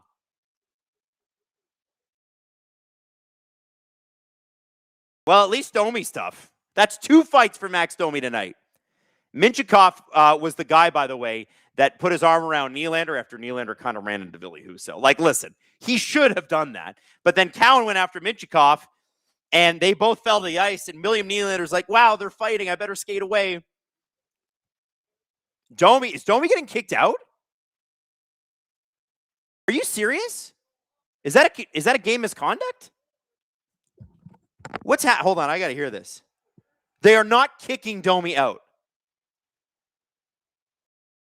Domi actually pretty good right hands in on Minchikov. I don't know, guys. Is Minchikov much of a fighter? I mean, I know Gudas certainly didn't fight much. Ian Ball said, I think Domi just spat out whatever teeth he had left. Yeah, I don't know. Listen, I'll tell you this. Max Domi is doing the dirty work of the Toronto Maple Leafs last decade. Listen, I'll just say this. The Toronto Maple Leafs are soft as hell. Everybody knows that. They've been soft as hell forever. They've tried to fix it. They couldn't fix it. And, you know, I look at teams like Boston. I look at teams like the Vegas Golden Knights in 2023. I look at like what Josh Manson used to do to people on the Colorado Avalanche run in 2022 and the Lightning teams of the early 2020s. Tough bastards, like just mean, snarly, ugly teams to play, right? The Leafs, it was like, you know what? I'm going to play hockey. I might not even get a bruise. And that has continued to this day. And so as a guy that grew up with a very tough Toronto Maple Leafs hockey team, both in the early 90s and the late 90s, you know, your Wendell Clarks and your Glenn Andersons. And then later in the 90s, it was Tucker and then 2000 arrives and it's Corson and Roberts. And, you know, I grew up with that brand of hockey. That's the kind of hockey I like and identify with. And I've tried for a really long time throughout the Dubas era and after to be like, okay, I understand what they're trying to do with skill, but they got to add a little sandpaper, blah, blah, blah. Oh, Stolarz, I think Stolarz punched or pushed Husso. He wants it. Stolarz wants some. Oh, I like that. Go Stolarz. All I'm saying is the Leafs need to be tougher. Oh, Stolarz did not just did they get a penalty for that? Or is Domi that got the penalty? Oh, he got it. Domi got an instigator. That's why he's out. Okay. All right.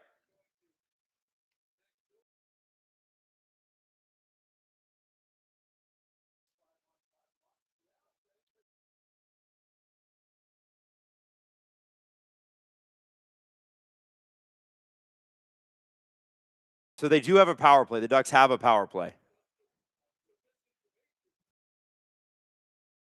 Wait, what's happening here? Do they even know where the faceoff's supposed to be? I'm gonna have to sneeze here in a second. You know when you feel a sneeze coming for like 10 minutes, and you're like, it's gonna come, it's gonna happen, and it never happens just once. You're just like, I'm gonna sneeze, and I'm gonna sneeze 4 more times. It's coming. Get ready. It's been bugging me all period. Thanks, Maddie. Adam, you lost some brownie points for how you handled this. Sorry, Leroy. I can only tell you how I feel. At least it's honest. Oh, puck given away. So wait, there is no penalty. It's a 5-on-5. Oh, Cowan gets his stick broken. No penalty called, of course. 10:33 left in the second period.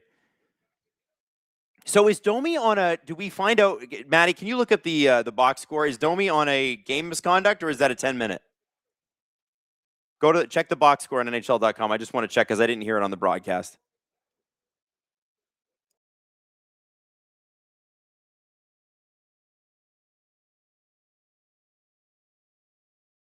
Oh, here we go. Here's Easton Cowan shot. Oh, it just goes by Ville Husso.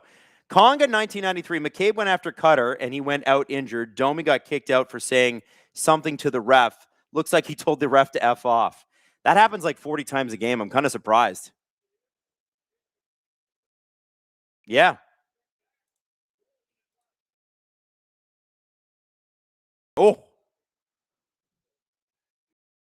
Yanaki says, just sneeze, brother. Listen, I'm trying. It won't come out. Joshua to McCabe. Oh, big save by Husso.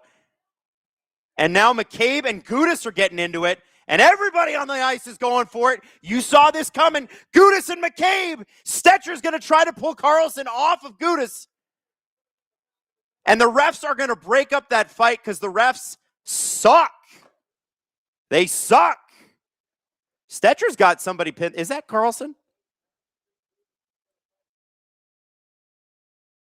Joshua and Kreider have each other just at arm's length there.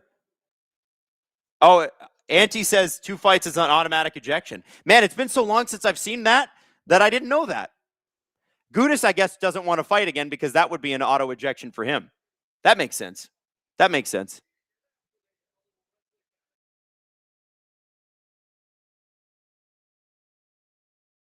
I don't know why he wouldn't let him fight. That I don't get. McCabe's pissed too.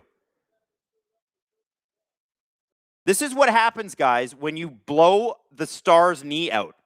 Even the Leafs will get mad at you. And the Leafs don't have a pulse. So we're going to go to commercial break here, and I'm going to try to get some super chats up. Let's go. All right. So, as a Habs fan, I've always seen Pez do way worse than that and not get thrown out. Seriously, this league is a joke. This is what I'm saying. Like, I know there are Ducks fans here that are mad at me. And I could take that. That's cool. I've been called everything in this chat tonight. I don't care. You can call me whatever you want. The reality of the situation is Peros is there. So your big boss daddy is there.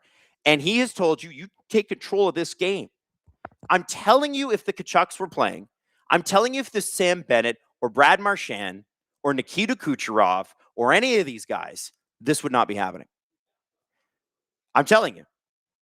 I'm telling you. And that comes from, it's Gary Bettman knowing and George Peros knowing that Toronto's got such a media focus. It's, they know, and they're like, take control of this game so we can assert our dominance. That's what's happening here. The refs are calling bullshit penalties. Bullshit penalties. Matt Nyes' penalty in the first period. What are we talking about? You guys know what I'm talking about. This is ridiculous. Absolutely ridiculous. Now, if you hate me tonight, I'm cool with that. All right? You can hate me tonight. I'm still the same me. But if you're mad at me for a little while after this, I'm cool with that. Be mad. Stay mad. I'm going to tell you what I think. If you disagree, that's fine. But at least I'm honest with you. I'm not going to bullshit you. Ever. And this is garbage. This is poorly reffed and poorly done. I've watched a lot of hockey my entire life, as I'm sure you have. If you're a Ducks fan, I can understand why you would disagree with me. But I know there are people in this chat who watch a lot of hockey, who are fans of different teams, and they're all seeing what I'm seeing. This is bullshit. This is bullshit. So Gudas has been kicked out now, or is he? Is that it? Game misconduct? Can we get that one?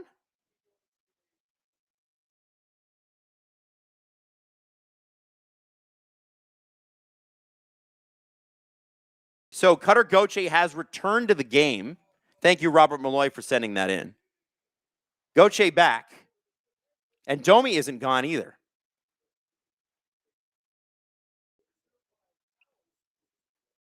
And the Ducks are back on the power play because, of course, they are. Listen, I think the Leafs are going to take like 15 penalties tonight. I think that's what's going to happen.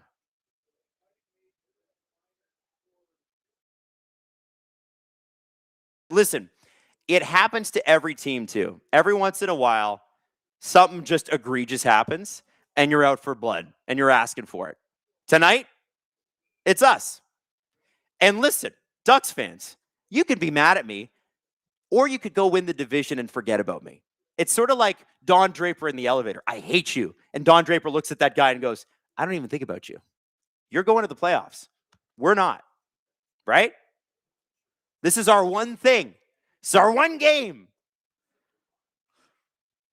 And the refs are protecting you. They're not going to protect you in the playoffs, but they're protecting you tonight. It is what it is. And you can't find somebody who's more pro-Ducks outside of Anaheim than me. I love this team. I love this team. I don't like the refs. And I don't like the way the league handles this.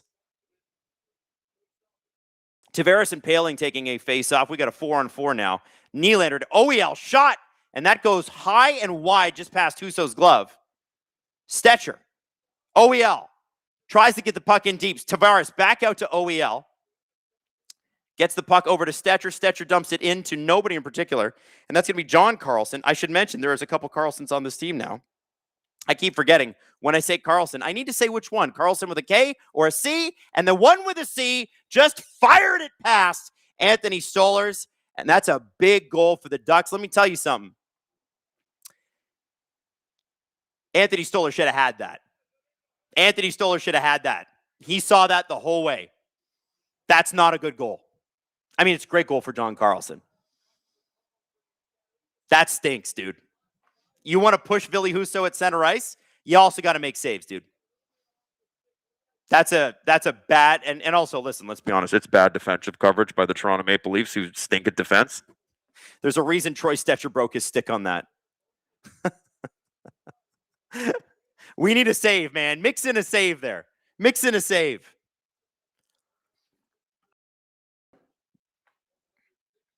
Again, if you want to act like a tough guy, you kind of have to back it up. Kind of have to back it up.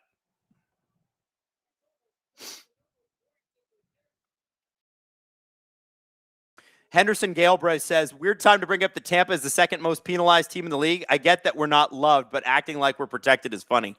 I never said Tampa was protected. I know what happened to you guys in the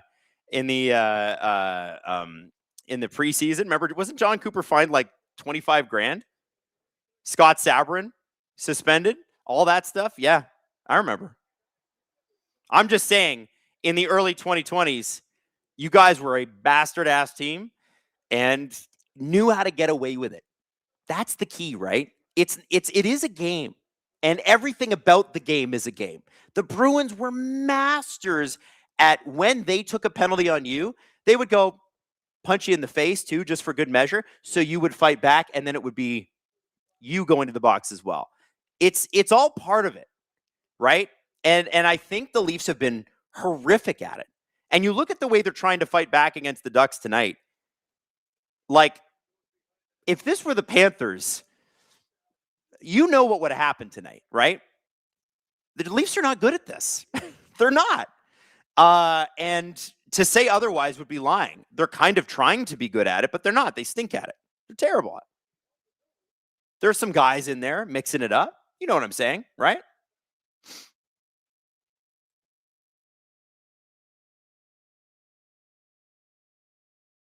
Oh, here we go. OEL with a shot. Good save by Husso. 5 seconds to go on the Leafs power play. It was shortened. Tavares to Nylander to OEL with the shot, and that is blocked by Paling. Good block. That was a 92 mile an hour slap shot right off the foot. I feel like he's going to feel that tomorrow. Rich said, I still remember Stamkos punching Matthews in the face repeatedly and both getting penalties. That's what I'm talking about. The Panthers are good at it. The Lightning are good at it. The Avs were good at it. Vegas was good at it. Dallas is good at it. Leafs, not so good at it. Listen, I'm angry for a reason, man. Because I'm also angry at my own team going, man, 10 years of this in this era. 10 years since you drafted Austin, and you still don't know? You haven't figured it out yet? Come on. Come on. And listen, if you're a Lightning fan watching this, you can see how soft the Leafs are. If you're a Panthers fan watching this, Habs fans, Habs are tougher than the Leafs. Gurpreet makes a good point. Adam, if this were the Panthers, they would have taken care of business on the spot when the hit happened.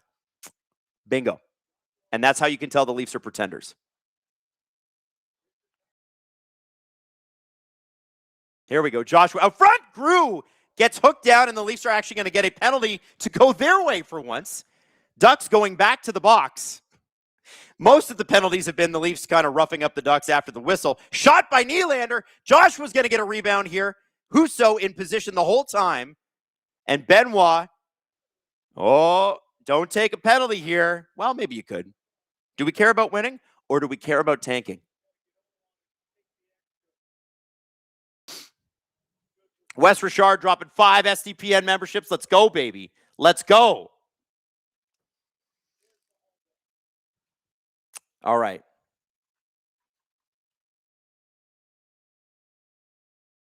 Who else would see Craig? Okay, I know I've missed some super chats here, so let me get to it. Ty Domi, Thai Domi. That's funny. Good name.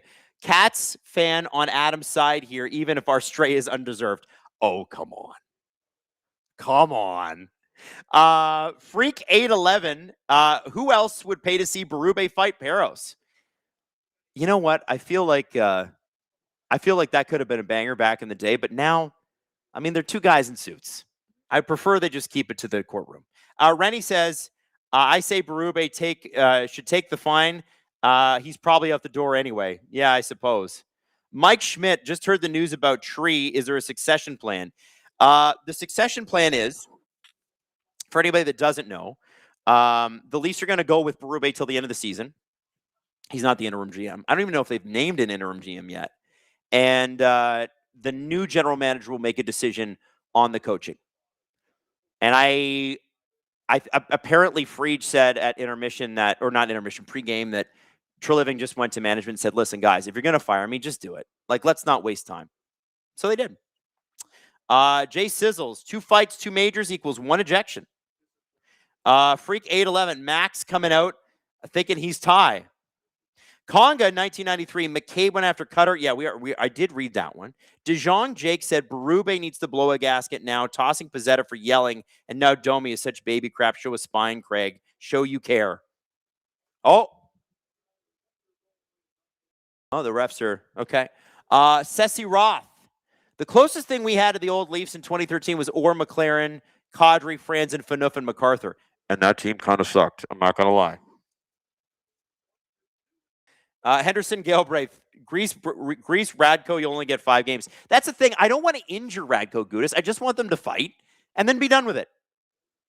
I don't want Radko Gudas missing any games. That would be bad for my brilliant Ducks prediction. Oh, net is off. Nylander, I think, ran into the net with Killorn. Chris Cahill, there have been a lot of talk about Coach of the Year, Lindsey Ruff and Rick Bowness. I'm surprised Quenneville's name isn't mentioned in the convo. I agree with you. I think Joel Quenneville's done a masterful job with the Ducks. He's done an amazing job. And the Ducks are somewhat of a flawed team, but they're a flawed team that's winning a division. And I think they're only going to get better, but maybe this isn't his year for it. I do think there were, the Jack Adams is never about the best coach of the year. It's always the coach who went, oh, wow, I didn't know you could do that with that team. That's crazy. David Owens, this isn't nearly as bad as the Tampa Panthers games. Better not be any bull from Peros. I'm sure Peros will find Domi or something stupid like that. But yeah, Like, listen, the refs are playing in front of daddy right now, so they kind of have to be on their best behavior, and they've been given their marching orders. 90 seconds left on the Leafs power play. They've given up the puck. Out come the Anaheim Ducks, and it's Killorn, who's had a really good game tonight. Tanner Jordan, Wylde, ready to welcome Austin with open arms this summer. Maybe not this summer. PYS44. No, this is embarrassing. Leafs just pretending to have any heart, and the conspiracy theory whining is getting old. I don't really feel like it's a conspiracy. I'm looking with the evidence with my eyes. You can continue to believe that they're treated fairly. And listen, I don't think that they are. I think there's plenty of teams that aren't. There are certain teams where the league goes, that's a tough team. We're going to let them get away with it. Leafs are not one of them. Conga says the three-fight rule under NHL Rule 4617, a player assessed a game misconduct only after their third fighting major in a single game. If you get 2 instigator penalties in one game, you are automatically injected. Got it. Or ejected, not injected. 4:16 left in the second. Leafs not doing much on the power play here. Haven't even got a shot. And it's the second unit that's out with Yarncroke on it. What is Berube doing? Yarncroke? Yarncroke. He's got 8 games left in his NHL career, or we're going to put Yarncroke out there over Quillen. Man.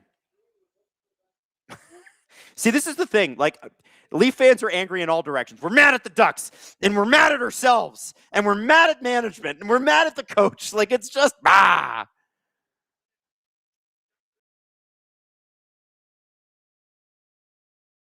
Like, what are we doing here? No offense to Calle Yarncroke, had a great career. Why is he on a power play? Heather Avs fan says Spicy Adam is awesome. Well, listen, I don't get this angry that often, but I am still having a good time. I know that's offensive to some people, but I'm having a good time. TMB Sports, trade everyone who doesn't fight, in my humble opinion. Well, you're going to trade most of the team then, and maybe that would be a good thing.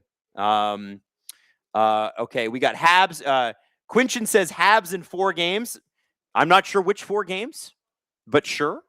Henderson Galebraith, weird time. Oh, I already got that one. Matthew Gill, 31, says, get a cup from Tim's on me. Shout out the Leafs not winning a cup since they added more teams to the original 6. Love the show, guys. Thank you. Yeah, it's pretty sad over here in Leafland. Listen, all I want for them is to win and be the best. And I'm seeing all these teams who are the best, and I'm like, man, why can't you be more like that?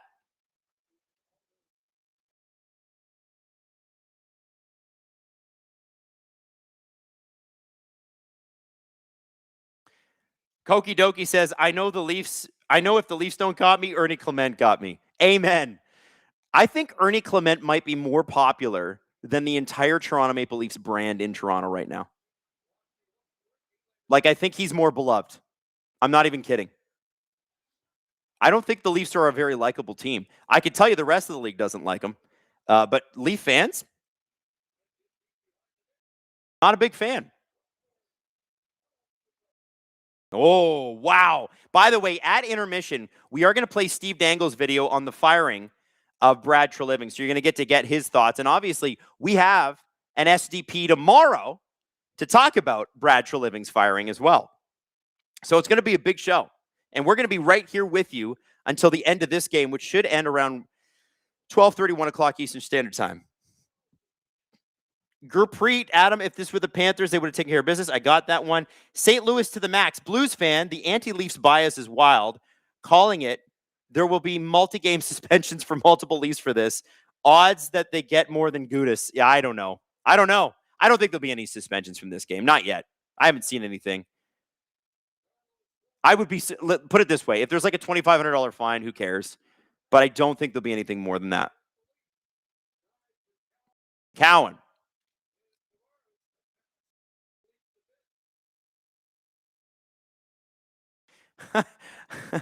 Toranira said, hey, if you want to compare a Jays player to the Leafs, Brandon Little fits the bill. I feel bad for Brandon Little. He seems like a good guy, but he was not great in the postseason, was he? Jays fans are not thrilled. Good save by Billy Husso. And there's going to be an offensive zone faceoff with 1:14 left in the first period. Wes Richard, thank you for those 5 SDPN memberships. If I did not thank you before, Yoda said, just another Wes McCauley masterpiece. Isn't that great? We get stuck with Wes McCauley for this game. Cantankerous games. I'm running back the one you missed. If the Leafs follow the Flyers front office plan, Jones, Briere, Tocchet, who are the ex-Leafs they should hire? Aki Berg for GM. If you were going to go all Leafs, all ex-Leafs for the front office, I would be concerned. And the reason I say that is not because their guys are not capable, but all of these guys, you look at Steve Yzerman in Detroit, for instance. Oh, here we go. Oh, he put in like years in Detroit as an assistant GM and then as the GM. Joe Sakic spent a lot of time learning. Oh, we got a breakaway here. Wow. And Anthony Stolarz makes a great save, but the duck that flew into the net, I'm just looking up the number here because I did not see who it was. It was Ian Moore. Looked like he was getting up. That looked like that hurt. He was flying. Carlo with the puck. 31 seconds to go in the second period. And that puck somehow gets out. And the Ducks are asking for it to be in the Leaf zone. Yeah, Moore looks like he is. Look at how fast he's going here. And then he has no balance, tries to pop it up, and Stolar's stick gets in his skates. Wham. I'm actually kind of surprised Stolarz didn't get. I know he's making a play for the puck, and he does hit the puck, but awkward play. Yeah, I guess it's not a penalty. That's going to be a nice bruise tomorrow, too. Good play, though. That guy's got some wheels. 28 seconds to go.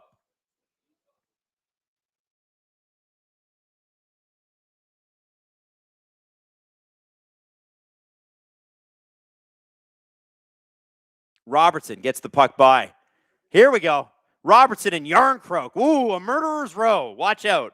Here come the big bad Leafs.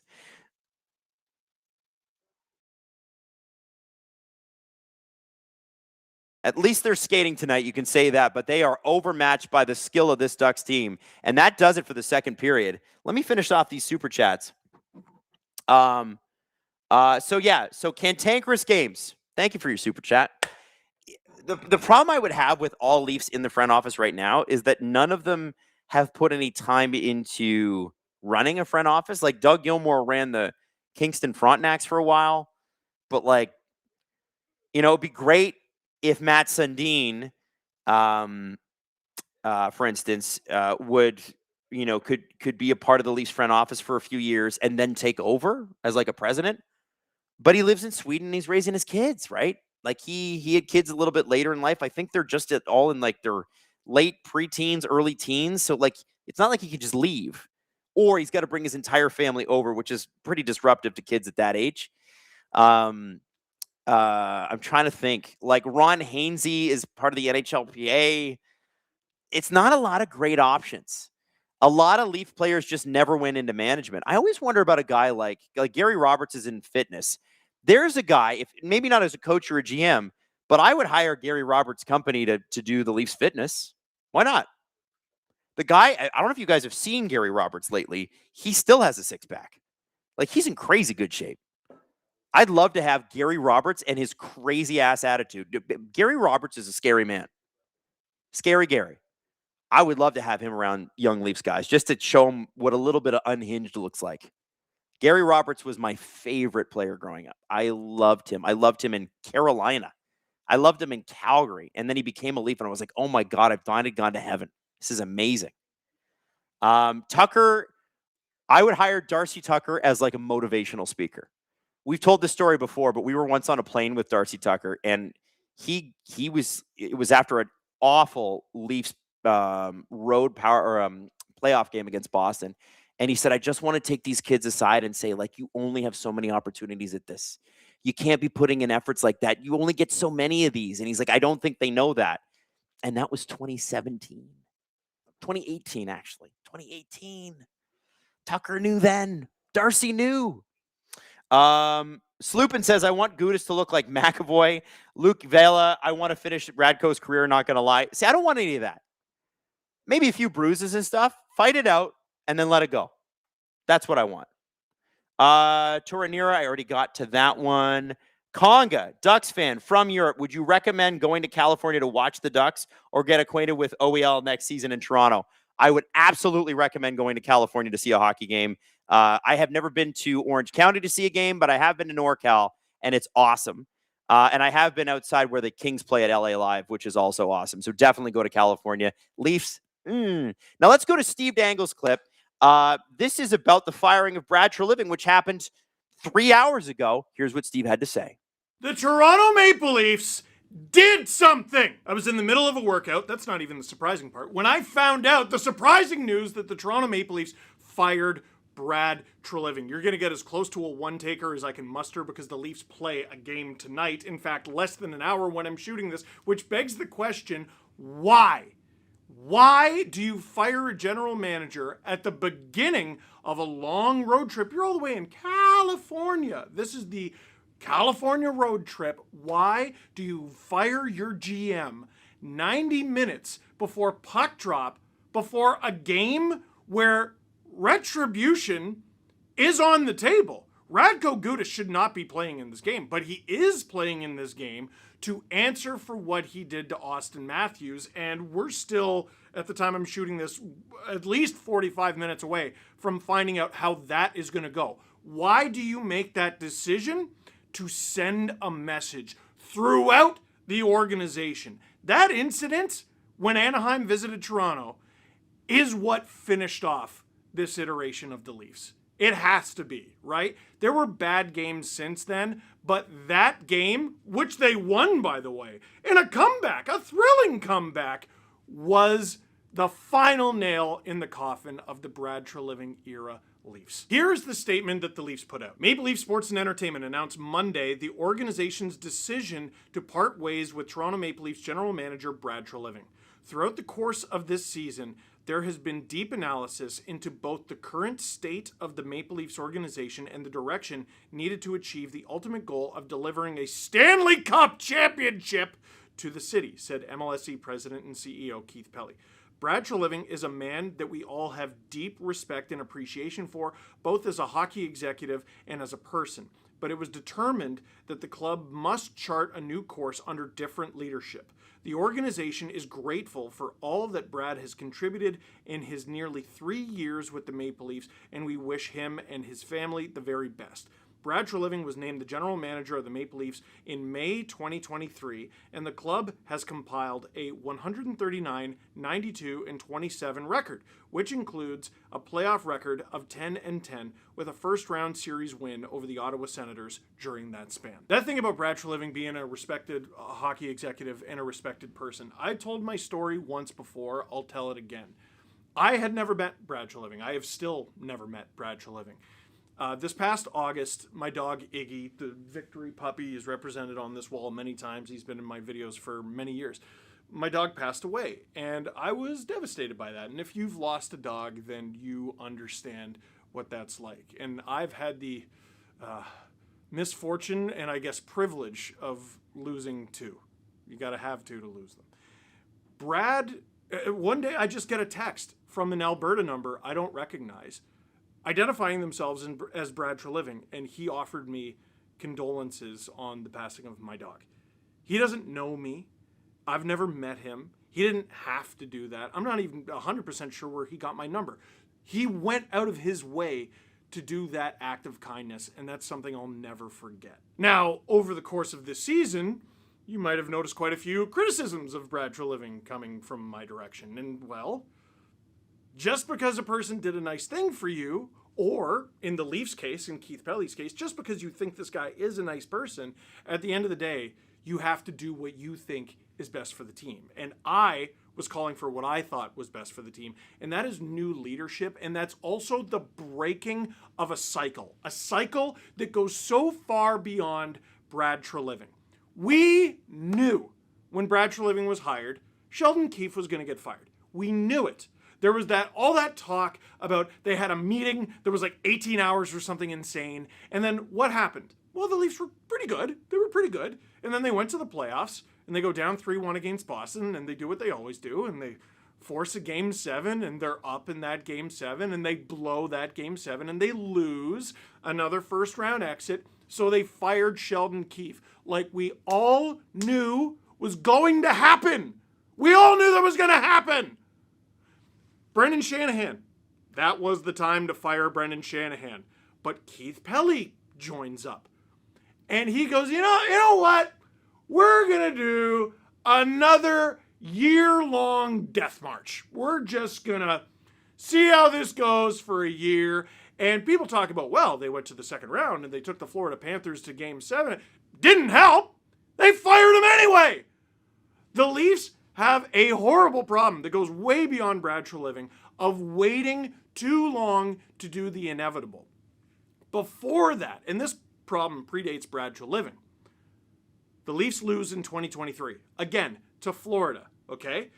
Mitch Marner's no-move clause is about to activate. Full no-move clause is about to activate in June. Kyle Dubas hints that he may be open to moving some of the core 4. He gives a press conference that, I will admit, is kind of weird. It was a little weird. And Brendan Shanahan fired him. He hired Brad Treliving to replace him. And Shanahan, if I'm not mistaken, before Brad Treliving even had a chance, Shanahan called, it was reported, all the members of the core 4 and said, don't worry, you're not going anywhere. So even if Brad wanted to do something, his boss, who just hired him, told him, no, you're not trading this guy. Let's pretend that never happened. The moment Marner's no-move clause kicks in, and you waited, and you let it kick in, and then it kicked in, the moment that clause kicks in, you either have to trade William Nylander, or you're committed to the core 4, which means you're committed to the potential of losing Marner for nothing when his contract expires. Well, what do? William Nylander gets off to a heater. There are those crazy games in Sweden, and he signs an 8-year contract extension. And so, once again, with the Leafs not making a decision, or rather making the active decision to not make a decision, right? They kept everything together. They kept the band together, which I guess is a decision, but it's not a decision for change. They kept the band together, and from then on, clock is ticking. You either show substantial progress, maybe even win a Stanley Cup, or you don't, and you lose that player for almost nothing. You manage to turn it into Nick Waugh for 3/4 of a season, and you manage to turn him into a first, that's not until next year, and a 5th, which is some sort of consolation prize. But losing Mitch Marner for what is essentially a first-round pick that you don't even get yet, and a 5th, is garbage! Imagine what you could have got for him if you traded him when his contract was designed for you to trade him. Imagine what you could have done if you fired Sheldon Keefe when everyone knew you were going to fire Sheldon Keefe. Imagine. Shanahan was the one I forgot. Imagine if you fired Brendan Shanahan when everyone knew you were going to fire Brendan Shanahan. And if you look at how the Penguins are doing, imagine if you fired Shanahan instead of Dubas. But we don't have enough time to unpack all that. The process was not working as a buyer or as a seller. Last year, it was reported. The Leafs were a buyer, right? They go to Boston at the last minute. They go out and they get Brandon Carlo. That trade is a disaster, and it has last-minute trade written all over it.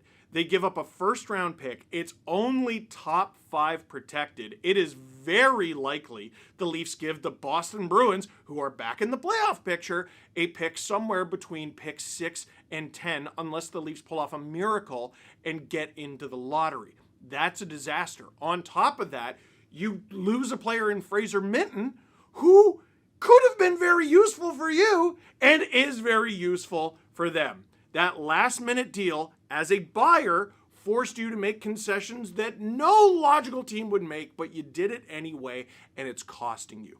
This year, as a buyer, you, first of all, don't trade nearly enough people. Second of all, you didn't do well on like any of those things. The one trade you did ahead of time with Nick Waugh, you did okay with. You did okay with the Colorado Avalanche. The McMahon deal? That dude's like the best player in Seattle Kraken history. And you got a 2nd and a 4th. Scott Laughton is a very likely 3rd-round pick. Best case scenario, the condition kicks in, the LA Kings make the playoffs, and that pick turns into a second. For Scott Laughton, who you paid a first in Gulbenkian for? Yes, you got a couple fourth-round picks in there as well. But holy cow, really? Because it was reported that Laughton trade made it into NHL Central Registry in the final minute. Paralysis through analysis. The Leafs were in on everything, which meant the Leafs were in on nothing. We could take forever going through the Leafs' greatest hits, and here's this move, the David Kampf saga, I think is a fun little niche, little nook in all this. We could go through all of those things, but fundamentally, the Leafs process under Brad Treliving and under Keith Pelly, who should now be right on top of the coals, has not worked. This waiting, the Leafs have this thing within their organization, and there's lots of little flecks of evidence of this, where they think inaction is calm, is bravery, is stoicism. It's not! It's inaction! Look at Bill Zito and everything he's done to get the Florida Panthers to where they've been. Bang, bang, bang, bang, bang. Look at the Tampa Bay Lightning. Bang, bang, bang, bang, bang. Vegas. Bang, bang. Well, they haven't been doing so great recently. But you know what I mean. They've had success. They've been there. The Colorado Avalanche are going to win the President's Trophy this year. They're a cup contender. They flipped over their entire goalie tandem last year. Bang, bang, bang. It's pro sports. Move. You have to move. Oh, Leaf fans are crazy in this market. They're crazy because you're not doing anything, and it's very obvious to people who have been watching hockey their entire lives that you should be doing something. And now, you should have been doing something months ago, which is why we're a little frantic that you still haven't done it. And it's led us to here. That's where it's led to. So no wonder the GM was fired. No wonder the CEO who just got there is under fire. No wonder Craig Berube is very likely going to get fired, and probably members of his coaching staff as well. No wonder there's probably going to be a front office shakeup outside of Brad Treliving. No wonder they're going to go out and get a president of hockey ops. This is the only way to move forward from here. You start fresh. You have the CEO, and he looks over too many teams, but whatever. That's your bed. You lie in it. That CEO hires a president. That president hires a management team. They might make themselves the general manager, but they also flush out the management team. That decision maker, the new one, who's not a lame duck, and you're not going to go a year and just be like, well, let's see how it goes. They're going to hire a coaching staff. And in the months that lead up to the draft, which is almost exactly 3 months away, you prepare. You prepare, you evaluate, you fix. That is the brave, logical thing to do. Actually doing something. Building your team the way any good team is built. Breaking the cycle of, hey, I just got here. Enough. This is the Leafs. They haven't won since 67. We know all that. Stop treating the market, stop treating the crest like a Fabergé egg. Or like a bottle of nitroglycerin ready to explode. Easton Cowan fought a guy and then almost fought a guy. And everyone loved him to bits for it. We're simple creatures. Try hard. Win some games. I think that's kind of it. And we haven't been getting that. Because the process has been all wrong. And this is the start of fixing it. Brand new Steve Dangle podcast tomorrow. We'll break this down a little bit more in depth. Keith Pelly is going to do a press conference tomorrow. I'll break that down a little bit more in depth. Jeez, for now, that is it for this one. Thank you very much for watching. Click like if you like this video. Click subscribe if you really like to tell all your friends. The Ducks game starts in like 25 minutes. Okay.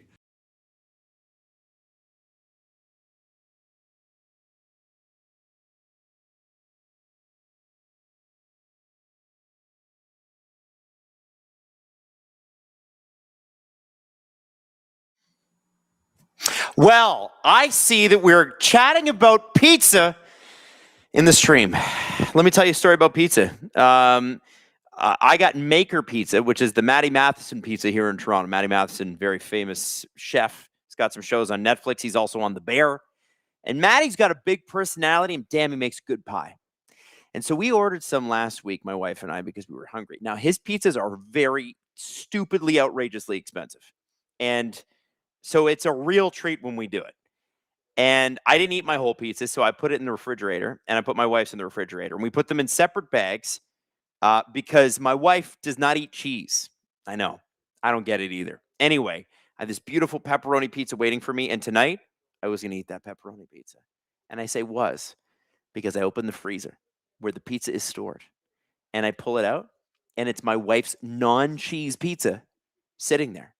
And I said, "Where is my pizza?" And she said, well, it's right there. You're holding it. And I said, "No, I'm not." Anyway, it turns out my wife threw out the pizza because she was trying to throw her own out, but she didn't check the bag. And so basically her pizza is just like tomato sauce and mushrooms, and my beautiful pepperoni pizza is somewhere in the garbage. Betrayal! And I actually was like legitimately like sad for a minute. It was terrible. Just brutal, you know?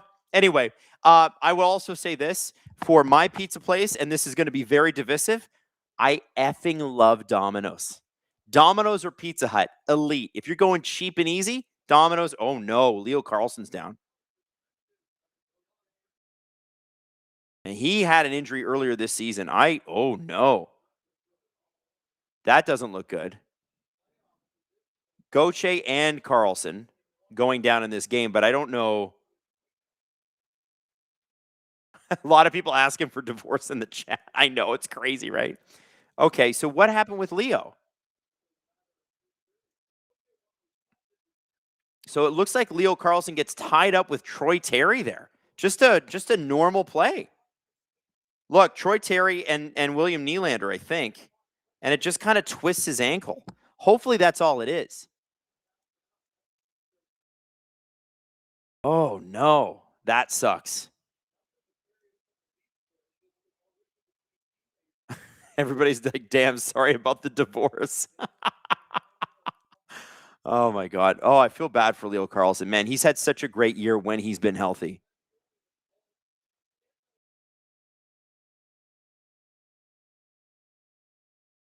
All the Ducks on the bench are looking at, like, was that a target? I don't blame them. I would want to know, too. If it's the Leafs, they would do nothing. But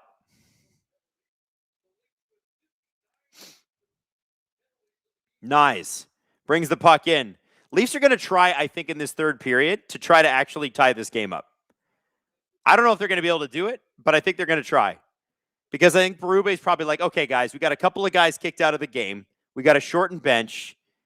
We've sent the message. Now let's focus on some hockey and score some goals. I think that's what's happening. That's what I think he probably told them. But, you know,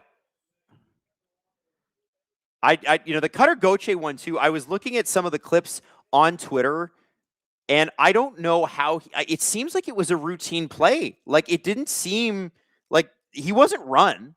That's for sure. 18:30 left in the third period. There have been fights, there have been hits, there have been jawing matches, and there have been refs getting in the way of it all.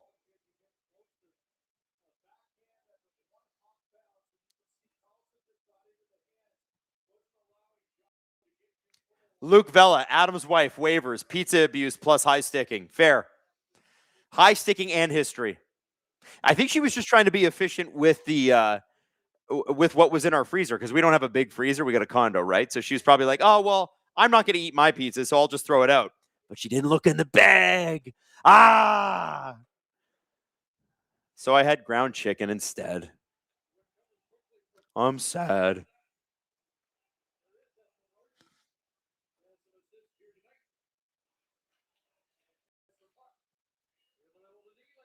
Leafs are definitely coming out and playing a higher flying game. Nyes tried to feather one into Nylander. I think the Leafs are going to just try to tie this game up. I don't think this is going to be very physical in the third. Message has been sent. Gudas is not playing. He's already hurt. And a nice play by Nylander to Nyes. Nyes sort of hit the side of the net. Cutter Gauthier went out in I believe the first period, or didn't come out for the second period after some sort of upper body injury sustained in the first. It wasn't a run or anything. And then Leo Carlsson just left, and he's had leg injuries this year already. And it looked like he might have pulled something, strained something. But it was Troy Terry, William Nylander, and Leo Carlsson's legs that kind of got twisted up in each other. Very weird. Just a weird situation. Steve Dangle said, "Why did it have to be Carlsson?" I know, but at least it wasn't a run, Steve. It wasn't a run. It was just an accident.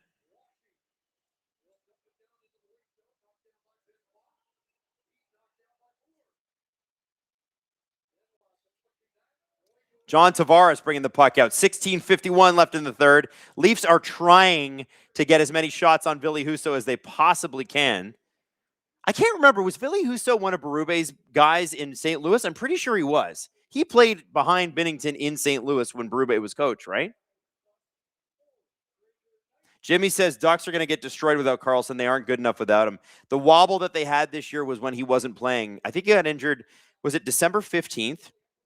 And then he kept playing for a couple weeks, got 0 points, and then finally they sat him.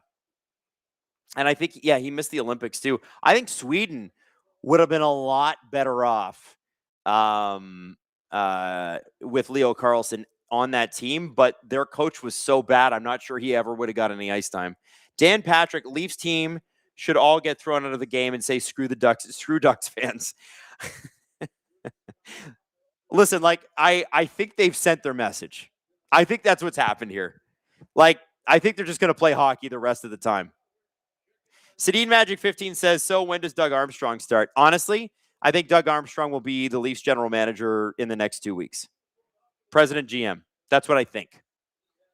He's got to do both, though, because you can't have Keith Pelley as president of the Leafs. He's the business guy. He's not the hockey guy.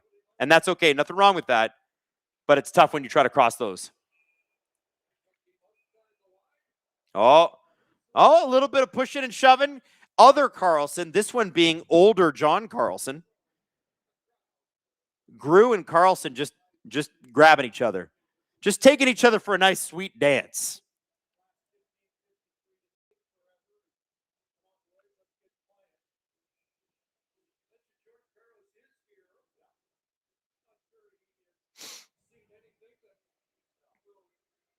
So that was just a hit, I guess, on Granlund that was a little bit late. Okay. You know what I hope? What I hope this Matthews incident at least instills in the DNA of this team, and I don't know who the hell's coming back. There's not much to preserve here, let's be honest. But the younger guys, I think Bo Grew will be here next year. I know Cowan will be here next year unless something crazy happens. Matthew Nyes, these guys. I hope that this is the thing that they carry forward and go, okay, we're Toronto Maple Leafs. We don't let that happen. Other teams in the league will never let that happen. I don't think the Ducks would let that happen. Only the Leafs would let that happen. And it was time for that to go away. Paling and Tavares kind of pushing off each other.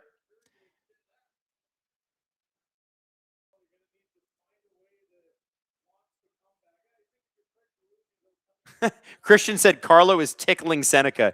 Man, if there's a guy that Steve wants gone, it's Brandon Carlo. I haven't seen Steve dislike the way a guy plays like that in a long time. He is very. It's hard to get mad either because he's it's hard to disagree with him. What I mean is he's soft, dude. Soft. He kind of just lets people by.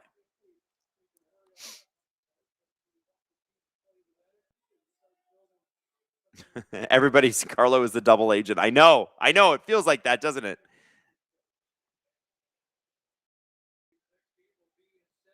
It's crazy. 15 minutes left to go in the third period. What we're looking for, man, with the remainder game, I don't know. Is this game 74 or game 75 for the Leafs? I'm going to find out here. Toronto. This is game 75 for the Leafs. So after this game, you got 6 games left. You're looking for individuals who want to be Leafs, die to be Leafs. The rest of you can leave. And I don't think Carlo will be back. I don't think that whole pairing will be back. Carlo O'Reilly will be gone. Oh, Joshua causing some issues. There's Beckett Seneca in there again. Listen, man, he's not a tough guy, but that's a rookie who was playing in the OHL for the Generals last year and is now mixing it up in the NHL. Got to give him credit.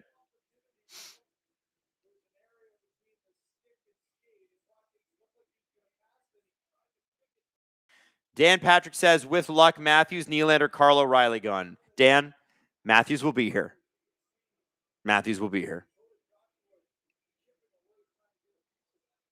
14:47 left in the third period.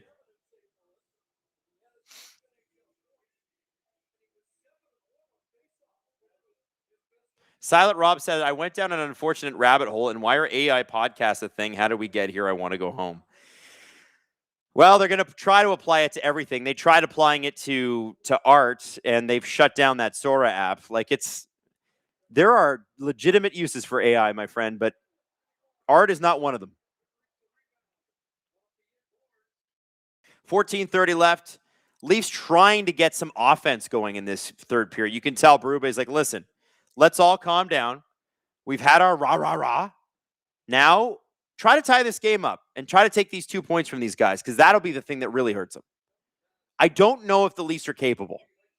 The Ducks are really good. But I believe that's what Berube's asked them to do, because that's kind of how they're playing. Jimmy says there's a real chance Armstrong brings Chiarelli into the staff on the Leafs. He's been with the Blues for a while, but didn't he just leave? He just left the Blues. I think Chiarelli might be lined up to be a GM somewhere else. Bo Grew wins the faceoff draw, but the Leafs were not able to get possession. Somebody just said replace Carlo with AI. You know? Might work. Grew to Michelli. 13:54 left in the third. In come the Ducks. Shot. Stolarz with a good save. That shot fooled him earlier in the game. Unfortunately for Anthony Stolarz, he's let in a couple of stinkers tonight. Pucks that he should have saw. And the Leafs have played okay in front of him. And there have been a lot of shorthanded opportunities. I guess power play opportunities for the Ducks, because the Leafs have been running around a little bit. Stolarz has had a good game, but a couple of those goals, you go, God, you want to have that back. You could see it on his face. Sedin Magic 15, genuinely curious. How do you think they get Riley to move his no move clause? Granted, the guy taking over isn't the guy who signed the contract. Yeah, so Dubas signed that deal. You can do it. People with no move clauses get traded all the time. And Riley is a good person who would be valued around the league for his leadership and his, I think you just say to him, listen, and here's the thing. They did say that to him last spring. After the playoffs, they said, Morgan, it's probably time to go. And apparently they had a very emotional meeting, and he wanted to stay, and he wanted to keep going, and had a really great offseason, got in a great shape. And there was a lot of hopes and dreams about him playing well when he came back. And it just hasn't panned out. So, Sloopins, use Carlo to get bargain bin Hamilton. I don't even think you need to trade Carlo to get Dougie Hamilton. I think they would just want to get his $9 million off the books. The thing with Dougie Hamilton is he's 33, so that's the problem. And he makes $9 million a year, so that's the problem. But if he's healthy, he's the best defenseman they've had with Austin Matthews here. Like, Dougie Hamilton is awesome. I think he's just been supplanted by some pretty awesome young talent. The other guy whose name's out there that I keep hearing is Simon Nemec, man. Simon Nemec, who was a second overall pick a couple years ago.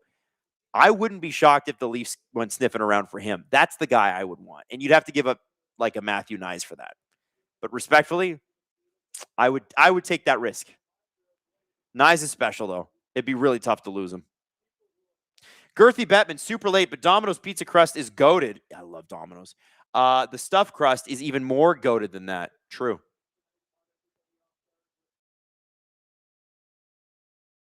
$13.40 left.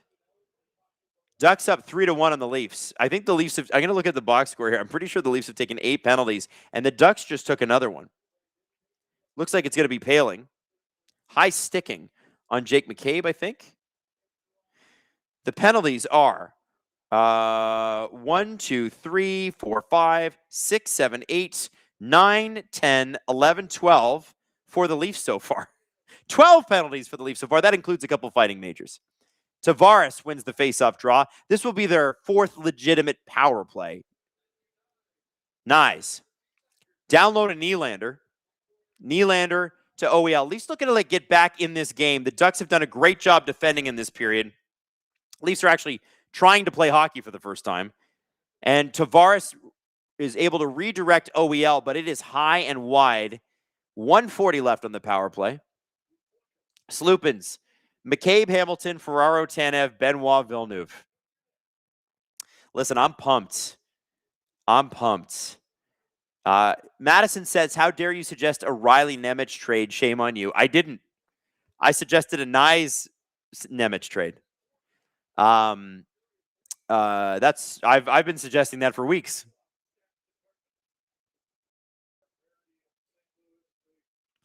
And then what was the other one? I needed to get to that. McCabe, Hamilton, Ferraro, Tanev, Benoit, Villeneuve. I have a hard time believing Mario Ferraro is going to leave San Jose. People are also saying, oh, Darren Radish. I think that Tampa's going to keep Darren Radish. They can re-sign him. Oh, there you go, Matthew Nyes. Speaking of, beats Billy Husso, and the Leafs needed that power to play to get back in the game. And look at that. They kind of are. Now, these are the Toronto Maple Leafs, amongst the worst teams in the NHL. So it is difficult to say, hey, they'll for sure tie this. But it's nice to be close. And look at the Leaf fans in the audience. I love it. Zoltan says, Nyes more of a guarantee than Nemec need a haul. Interesting. Oh, Madison says, SDPN chat suggested that, Adam, not you. Okay. I think they're just trolling you, Madison. By the way, 12:20, and all of you are still here. Listen, when the playoffs come around, I get to do the late games. I'm going to be doing the Edmonton series, where whoever they end up playing, whether it is, if they win the division and they beat the Ducks to the Pacific Division title, then I think it's going to be Utah, which I don't actually think Edmonton wants. I think they probably would prefer to play Vegas. And is that a penalty? Play is whistle dead. Is it? Robertson got brought down at center ice. I don't know what happened. Anyway, I think it's going to be Edmonton, Vegas, and that'll be interesting because you got Torts as the new coach. Marner, his first year in Vegas. They played last year. Edmonton beat them in 5. There's a lot of storylines in that series. If Edmonton wins the division, they could end up playing Los Angeles for the 5th year in a row, which would also be funny. Sloopins, Bunting, Matthews, Willie, Nyes, McTavish, Johnson, Joshua, Cowan, Lorentz, Grew, Quillen, Line. That's my bargain bin team TED Talk. I'm going to tell you this. I don't think you want anything to do with Patrick Line on the Leafs. And it's not because Patrick Line is not a talented guy. I think he needs to go to a quieter market and find his game. That's what I think needs to happen. As far as Bunting, what is Michael Bunting now? Is he good anymore? And Mason McTavish is an interesting one. But what do you give the Ducks to get him? Probably a lot, right? Grew. I mean, I know he got scratched, and I know he's got that big, long contract, but I still feel like the Ducks are not just going to let a young center just walk, right? Anyway, be here for the late games. I'm going to be doing the Edmonton series. I think Edmonton's going to win the first round, no matter who they play, although if they do play Utah, I do have some questions there. And so I will be following them as long as they go. And then I will go and do the Western Conference final, whether Edmonton is in it or not. Steve will be doing the Montreal Canadiens. And then we'll see if Montreal gets into the second round, but he'll continue out throughout the playoffs. And Jesse will be picking up games on off nights. So when Steve isn't doing it, Jesse will do some Eastern games and stuff like that. But he's not going to follow a specific series. He's just going to pick big games, which I think is interesting. Chloe says, wait, Adam, you're not going to be doing the propaganda Habs playoff series this year? No, I'm not. And that is because the Toronto Maple Leafs are out of it.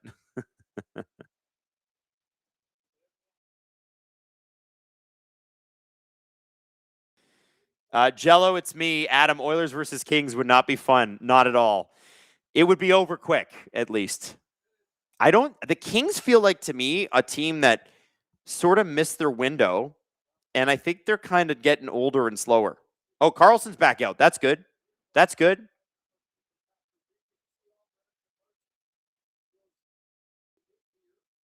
Sloopins says McTavish probably cost a tiny bit less than Reinhart and Bennett deals cost Florida.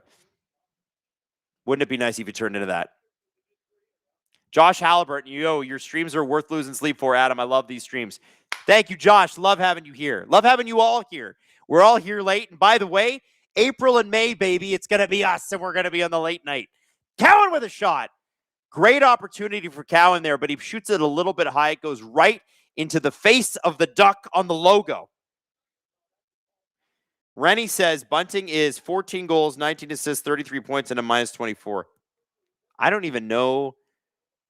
Like, listen, I liked Mike Bunting, but the rumor is, if you guys want to hear the actual rumor about why the Leafs didn't retain him, Treliving got here. His contract was up at the end of 2023, and he asked people around the organization or the players or whatever, and they said, do you want to keep Bunting? And a lot of them said, after the season that he'd had and the refs being all over him and stuff like that, that they would prefer to go in a different direction. So the Leafs pivoted to Domi and Bertuzzi. That is what I've been told. I haven't confirmed that. It was a long time ago, so it'll probably never be confirmed, but that was the story I was told. Oh, Benoit getting into it with Killorn there. Jackson Lacombe with a great move. Oh, my God. He's driving towards the net. Man, you could see it with Jackson Lacombe. That guy's going to win a Norris Trophy one day. Benoit and Killorn getting into it a little bit again. They're in front of the net now. I'm watching them. And we have a breakaway here, and it's William Nylander alone with Cowan, and he scores! William Nylander has tied this game! Ladies and gentlemen, the Toronto Maple Leafs are somehow tied with the Pacific Division leading Ducks. That is crazy. They had a 2-on-0, and Easton Cowan did the smart thing, and he just held the other Ducks players up. He just set a pick. Let Nylander go. Look, watch. He just kind of skates in the way of Seneca. He beats Seneca, he beats Lacombe, and he beats Husso. That's William Nylander with a big goal. What a rip. What a rip. And the game is tied 3-3. It's been emotional. It's been feisty. There have been at least 20 penalties called. Crazy. And the Toronto Maple Leafs are somehow tied. And I think Berube said to them after the second period, hey, guys, listen, play some hockey. You want to hurt these guys? Prevent them from getting a win. They already lost to Edmonton this weekend. They can't afford losing these points. And Justin says on the thing, he's like, that's why I don't give Nylander crap for his less than enthusiastic tough guy game. Justin makes a good point.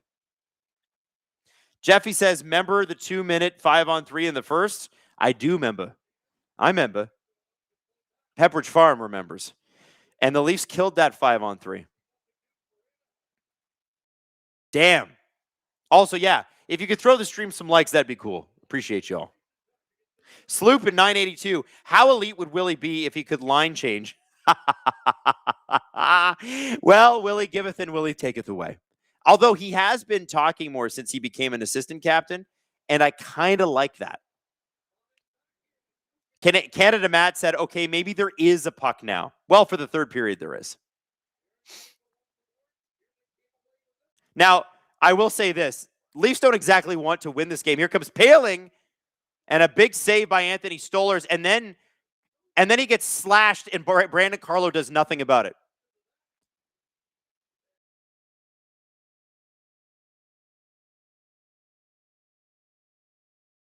VL kind of gave Stolarz a little whack there, and Brandon Carlo's like, hey, we're playing a game here. Man, Carlo, he is a double agent. I'm in for it. I agree. I thought it was silly at first, but now I'm starting to believe it.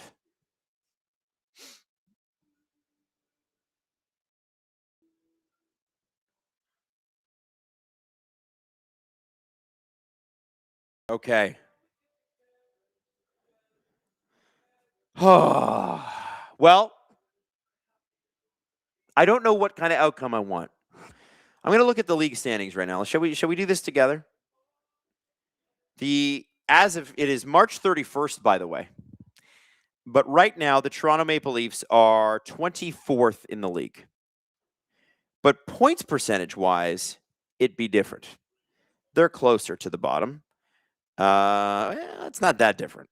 It's a little different. Yeah, listen, they win this game. It's an emotional win.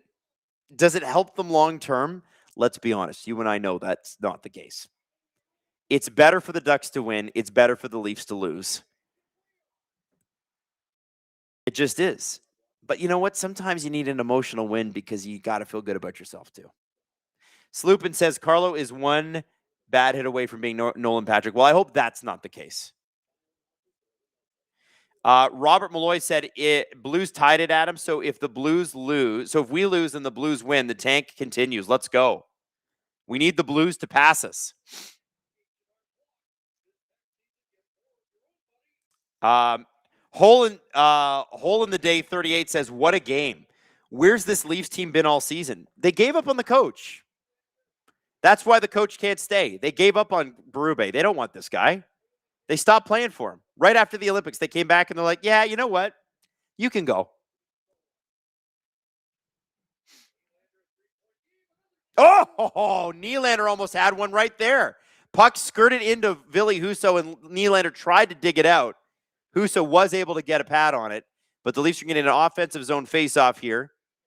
Remember, this is a Leafs team that put 13 shots on the Blues net on Saturday night. They have 23 tonight.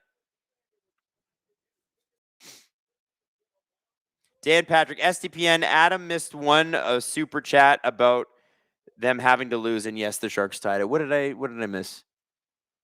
I'm looking for it. I don't know. It's tough to get to them all. This was a very watched game, and I appreciate all your super chats. I try to get to every single one of them. Gargalant 98 says, good morning from Finland. I'll pay attention to you. Well, thank you. Glad you're here. 7:42 left in the third.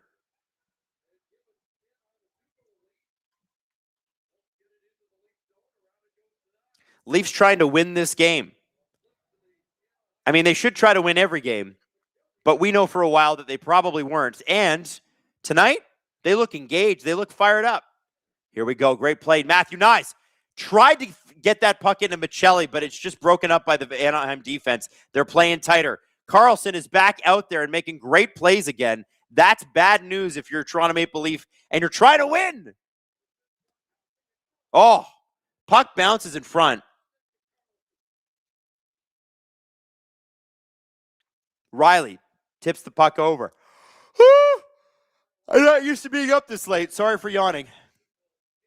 Sloopin's 982. Let's get the New York Rangers to rent Drury to New Jersey and give them Carlo and Danford for Nemec. This hockey stuff is so easy. Make me GM. Everybody in New York wants Drury to not be the GM in New York, except for, it seems, the owner.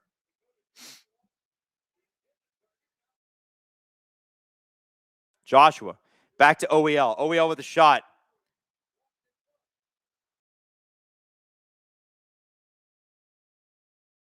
Anaheim coming in again. Anaheim's starting to come alive here, and this is their fourth line that's out there, but Leafs defense, man, the Leafs, one of the things they got to fix for next year, they yield that blue line so easy. There's no challenge, no interrupting the passing lane, nothing. Watch, Anaheim, they'll do it here. Carlson with the pass. Look, Leafs just immediately let them in.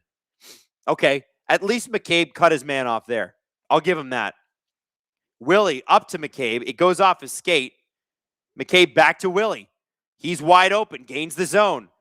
But 5 Ducks are back playing strong defense. McCabe, shoots it. Stetcher at the net. Oh, William Nylander had a great opportunity, but it went wide. Puck was caught out in the open in front of Ville Husso. Could not convert. Willie has come alive in this third period. Tavares out there with him right now. McCabe pitching, trying to keep the puck in. And this is going to be a fast break, but we got 4 Leafs back, Cowan being one of them. I think is that too many men? What happened? Yeah, too many men on the ice. Berube's pissed. He was like, what? What happened? Let's see here. Maybe that's how the Leafs were able to get 4 guys on the ice when Anaheim made their breakout. Kind of feels like that was probably the case. Kind of a bad time to be taking that penalty, I'm not going to lie. You know, 3 things in life are true. Death, taxes, and Leafs taking a too many men penalty, especially with Nylander changing. I'm not saying it was Nylander this time, but I've never seen a star player dog it to the bench like William Nylander does. It's crazy. Too many men. It had to be. It wouldn't be a high leverage Leafs game without too many men. Hilarious. Oh my God. Well, you know, one thing I will say is this game has had everything. We've had a couple of doozy fights. We've had some drama. We've had some referees being awful. SDPN makes a good point. I blame Peros. It is Peros' fault. It always is. Don't forget. But the Toronto Maple Leafs are so forever themselves. They have a brand, and that brand is sloppy line changes. That goes all the way back to Mike Babcock, guys. Mike Babcock used to lose his mind when they would do that, and they've never really shaken it. It's crazy. Now, I know every team gets the odd one. The Leafs seem to take a lot. Maybe it's just because I watch a lot of Leaf games.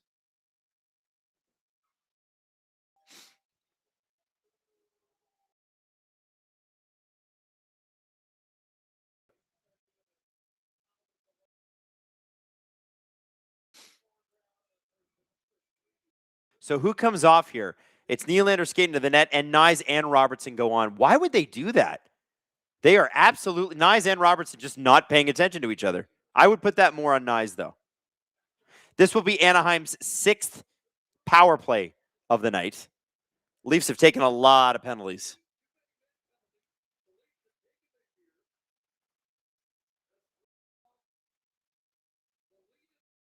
So the Leafs have taken the 2nd most too many men penalties in the league. See what I mean? I'm like, maybe they're mid-level in the league. They do it a lot. 2nd most in the league. That's just not paying attention. I don't know what else to say. 2nd most in the league, man. Oh, crazy. Sloopins, if you ask Keith, it's Robertson's fault every time. That's true. That's true. If Robertson ever does get traded, he better hope it's not to New Jersey. By the way, the Canucks are now losing to the Golden Knights. Riley Smith just scored his 13th of the year. And it's in the 3rd period with 3 minutes and 40 seconds to go. Leafs with the shot on Ville Husso. Matthew Nyes. And back in comes Leo Carlson, who looks like he's A-okay. It's got to be early for Canucks fans. Vegas fans. I don't know if Canucks fans care if Leo Carlson's healthy or not, but I know Ducks fans do. Lacombe at the point. Granlund fired it over the net. Oh, he knows. He had a beautiful opportunity, and he missed. Joel Towns, sweet. We have a chance to lose with the penalty. Michael says John Tavares is -27, 4th worst in the league. Yeah, I mean, listen, the Leafs are horrible, and he has to play all the high leverage minutes, so I'm not really putting all that on him.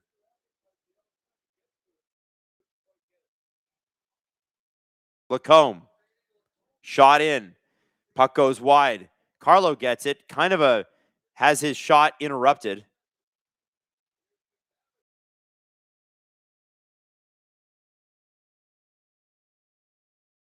Bo Grew gets that puck cleared. 10 seconds to go.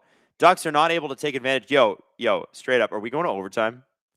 Is this game going to overtime? I've already said it's had pretty much everything. If this game goes to overtime, it will legitimately have everything. And I don't like the Leafs' chances. Okay, we're going to throw out Jackson Lacombe, Leo Carlson, and Beckett Seneca. And you're going to put out Tavares McCabe. Oh my God, the Leafs just took the lead. And it's Morgan Rielly. Ladies and gentlemen, Morgan Rielly with 3 minutes to go, and the Leafs have taken the lead. This is quite the turn of events. Wow. And we were just talking about overtime. Forget that. The Leafs are going to win this. Oh, no. And Nylander with a great pass. You know what, Justin? You were right. Stop giving Nylander crap for not being a tough guy. He's basically winning them the game. What a pass, and what a shot by Mo, who's not known for having a great shot, but dude, that was beautiful. So here we go. Leafs with the lead. Bo Grew in shot. Oh, and it's a big save by Ville Husso. He tried to make the pass, but the defenseman for the Ducks, I didn't see who it was, made a great defensive play to block the passing lane. And that's an icing call. Wow. Yo, why can't the Leafs put in this effort all season? Like this Leafs team is decimated. They're not good. They're beating a division-leading team right now. If you just put some effort in, you could actually win games. Like, I know the Leafs have been bad this year, but they've been way worse than what they are. Effort, man. A little bit of effort. 2:30 left in the third.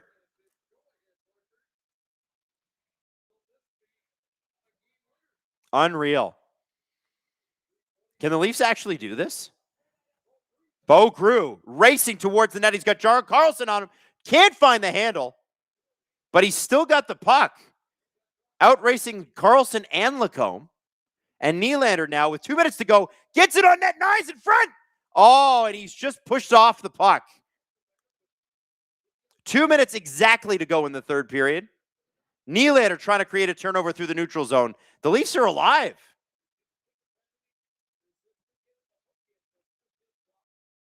Wow. Morgan Rielly could play hero tonight. And Oilers, and the Ducks score to tie it up. They had just pulled the goalie, and Anthony Stolarz lets it in. I got to take another look at this, but that's Leo Carlson. Man, this game has had everything. What a game. It's 12:41. I can't remember the last time I stayed up this late. I have a 6-year-old. But damn, this game's good. Look at this. Carlson gets the rebound, and that kind of sneaks through Stolarz. By the way, that's the third goal that's gone past Stolarz' glove, if I'm remembering properly. He's not having a sharp glove game. And you know Stolarz thinks he should have had that. Just knuckled by him, I think. I don't blame him so much for that one. Damn. Holy moly, guys. This is getting wild. I'm just going to tweet this out.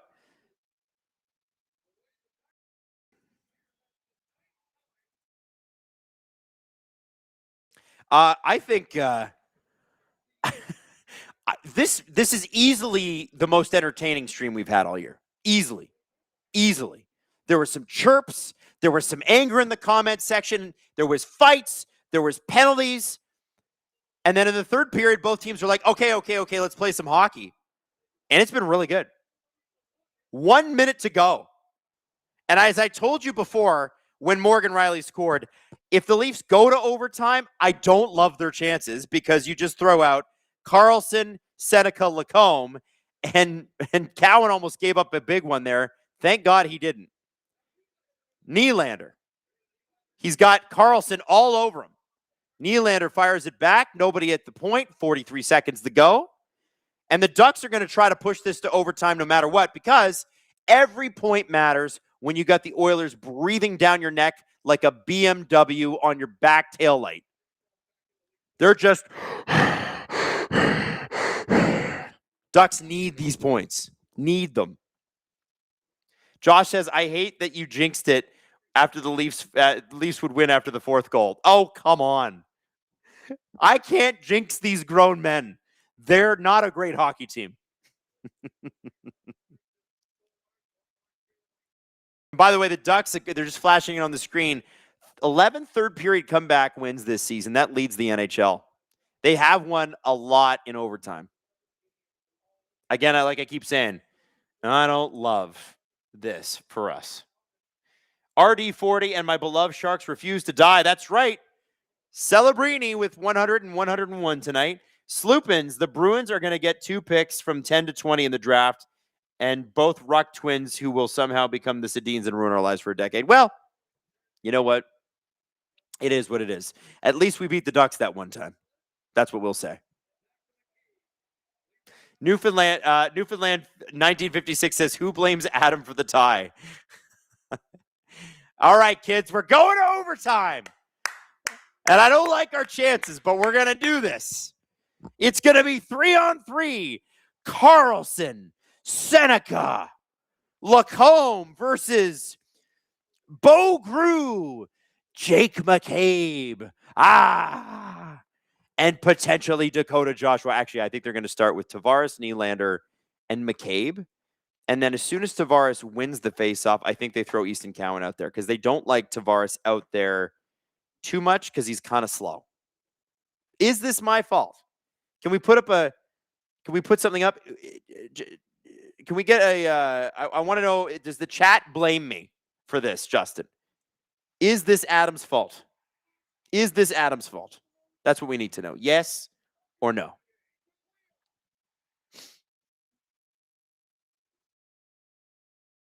All right. Time to get our predictions in, by the way. Which team wins in overtime? And let's get the scores.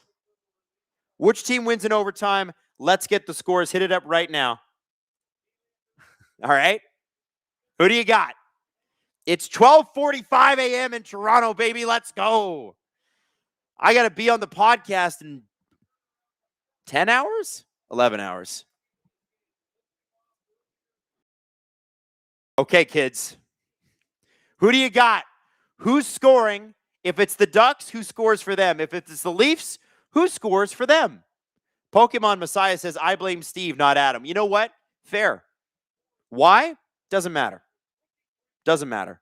All right, Magic 8 Ball. Let's do this. Magic 8 Ball. Will the Toronto Maple Leafs complete the game, the Radko Gudas revenge game, and win in overtime? And by the way, I was right. It is Tavares, Nylander, and McCabe out there for OT. And Magic 8 Ball says, reply, Hazy, try again. Will the Toronto Maple Leafs win this game tonight? Magic 8 Ball, please. As I see it, yes. Magic 8 Ball has been known to lie and give us hope. Oh, McCabe had a great opportunity there, but it went off his skates. Who's your pick? Who's your pick to win this overtime game? 182 Kramer says, Adam caused the stock market to crash. It's true. I did. Hole in the City, W stream, W announcer, Adam. Cheers, man. Well, thank you so much. And William Nylander behind the net. The Leafs have maintained possession most of this, which is good. You got to keep the puck away from guys like Leo Carlson. Do not let that man get the puck. That guy is, as I keep saying, he's the next big star center in the NHL, assuming you don't, well, him and Celebrini, basically. They're going to be gods. Carlson's got to watch his health, though. He's got to stay healthy. Oh, Easton Cowan makes a great move on the cutback. Leafs are just holding the line here. It doesn't benefit the Leafs to go to a shootout, though. They suck in a shootout. Here comes Cowan. Cowan Leaves it for Grew. Look at Bo Grew out there with Oliver Ekman-Larsson and Easton Cowan. Come on now. Grew falls. Cowan collects. Carlson all over him. Puck out to center ice, and it's McCabe back out there. OEL changed, and the Leafs are going to throw who? Nick Robertson, who got held up by Jackson Lacombe, and that is absolutely interference, but they're not going to call it. 3:21 left in overtime. Shot from the point, and that misses the net. And the Leafs have a minor 2-on-1 here? No, they don't. Matthew Knies carries the puck across the line. Shot, and he doesn't get the handle on it. And now he's got to switch to defense. 3 minutes to go. 29-25 are the shots in favor of the Ducks. Overtime favors the Ducks. We got a 2-on-1. And what a move by the Ducks, and they clear it. Anthony Stolarz gets absolutely run over, and there is a whistle. He said he's okay. He's saying he's okay. He just got hit.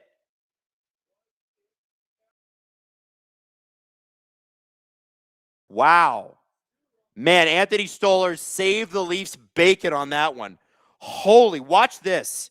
Just terrible change by the Leafs. And Stolarz makes a great save, stays with them.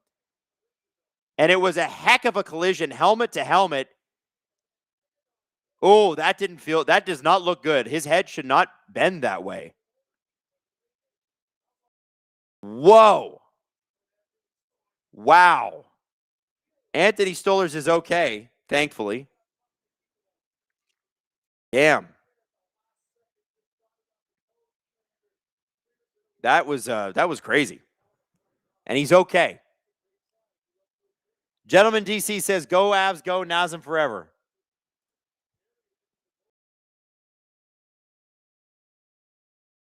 Dobish leads Montreal rookies in wins all time. Wow, really? Good for him. Damn, that's amazing. Gentleman says, go Avs, go Nazem forever. Sloopin says, Adam, it doesn't matter. Nothing favors the Leafs. That's true. 2:38 left in overtime. Leafs have done surprisingly well. Granlund behind the net, though. Leafs need to regain possession here. It's Tavares, McCabe, and Nylander. And Tavares is fighting for that puck. And Granlund is just absolutely like a dog on it. Nylander with a breakaway. Here he comes. Shoots. Ville Husso with a great save. And he makes a great pass up. We are going to have a 3-on-1. Morgan Rielly is the only one back. It's Granlund. It's Seneca. And the puck is interrupted. The pass does not make it through after a great defensive play by Morgan Rielly. The ref gets dumped all alone. Anthony Stolarz with a good save on Michael Granlund. Had a weird angle. And everybody in the ice, including the refs, are exhausted. Everybody wants a whistle, but you can't get one. They're exhausted. Look at them out there. They're barely moving. Great move by Leo Carlson and a great save by Anthony Stolarz. Ladies and gentlemen, you're going to be so glad you stayed up. You're going to be so glad you stayed up for this. This game has it all, baby. Great defense by Morgan Rielly. Great goaltending by Anthony Stolarz. Some great plays by the Ducks. Look at that move by Leo Carlson. Just undresses William Nylander, standing still. Woo! Man, this is the best Tuesday morning I've had in months. 1:41 left in overtime.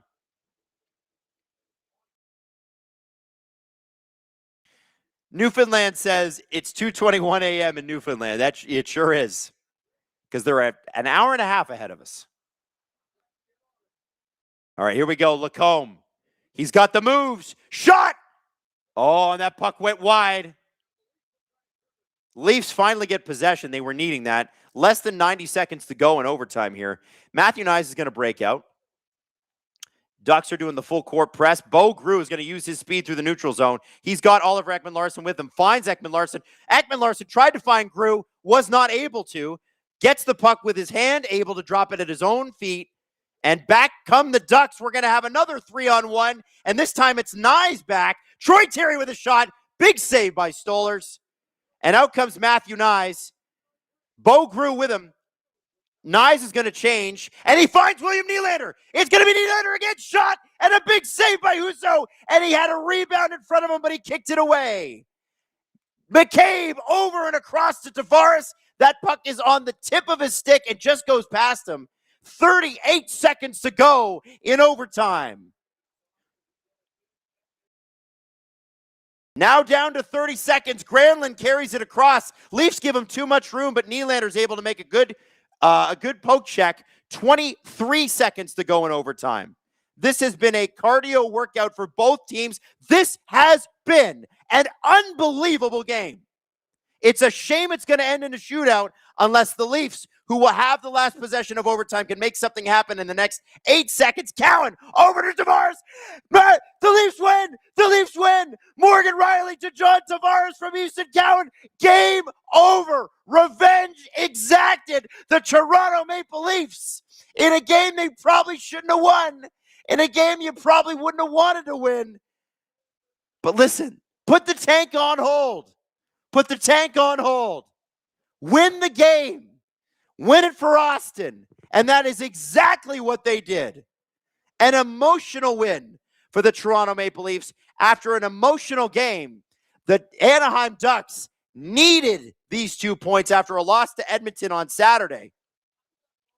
And they have come away in 2 games with one of a possible 4 points. Ladies and gentlemen, the Toronto Maple Leafs have a pulse, and it's 12:53 a.m. on a Tuesday morning, and it took this long to figure out that they do.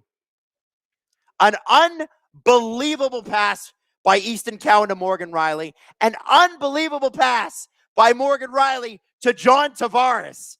Somehow, some way, the Toronto Maple Leafs win this game. They came into the third period, and they were down 3-1.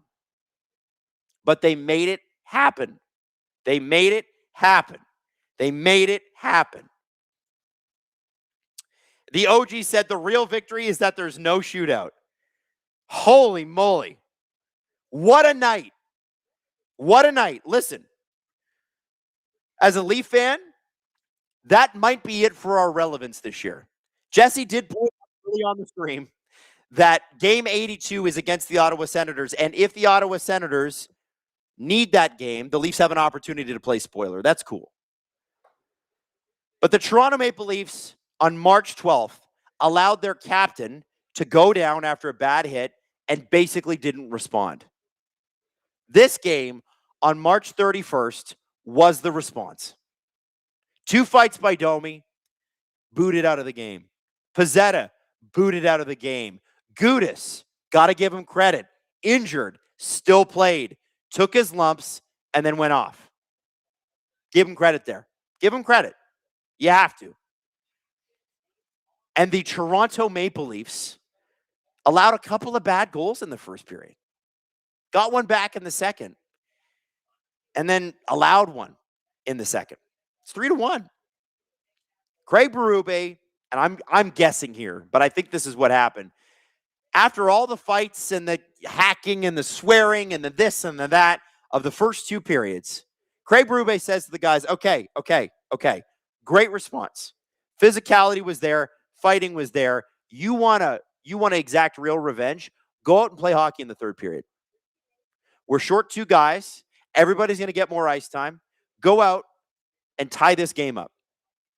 And the Leafs did more than that. The Leafs tied the game and then took the lead.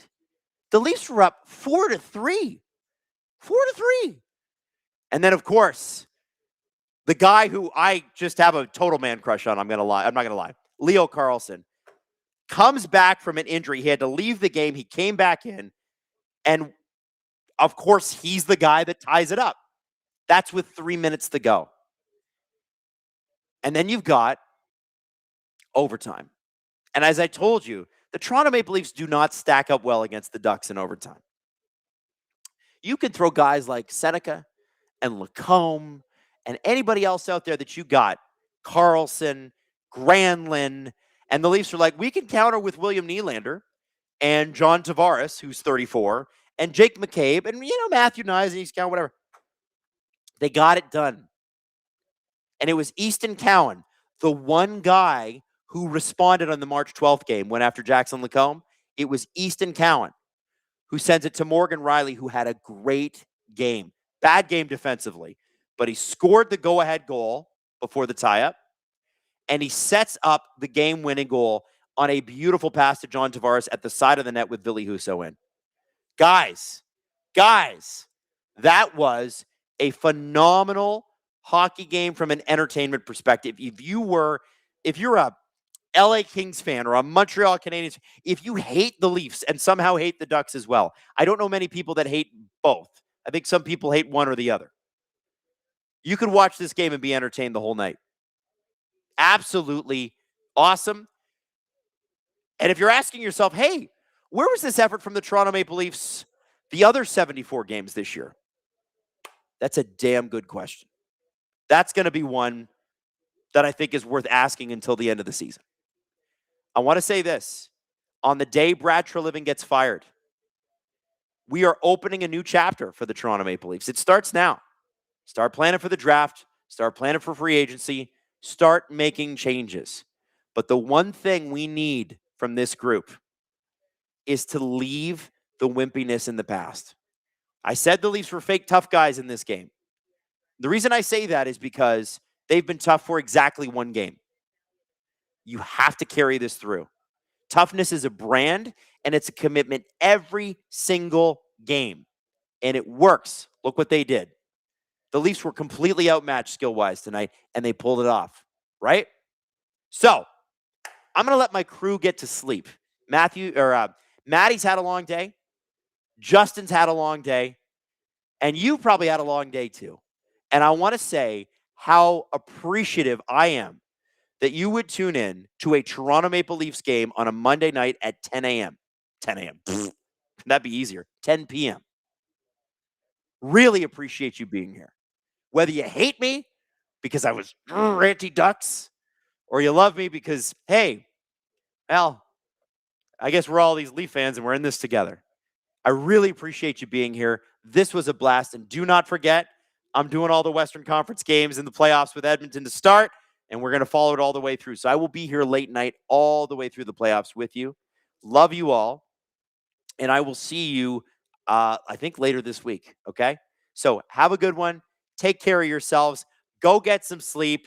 Don't be too exhausted tomorrow at work. And if you are, whatever, dog it. The Leafs won. Shout out to Justin. Thank you so much for all your hard work. Shout out to Maddie. You did an amazing job tonight. Love you all. See you later.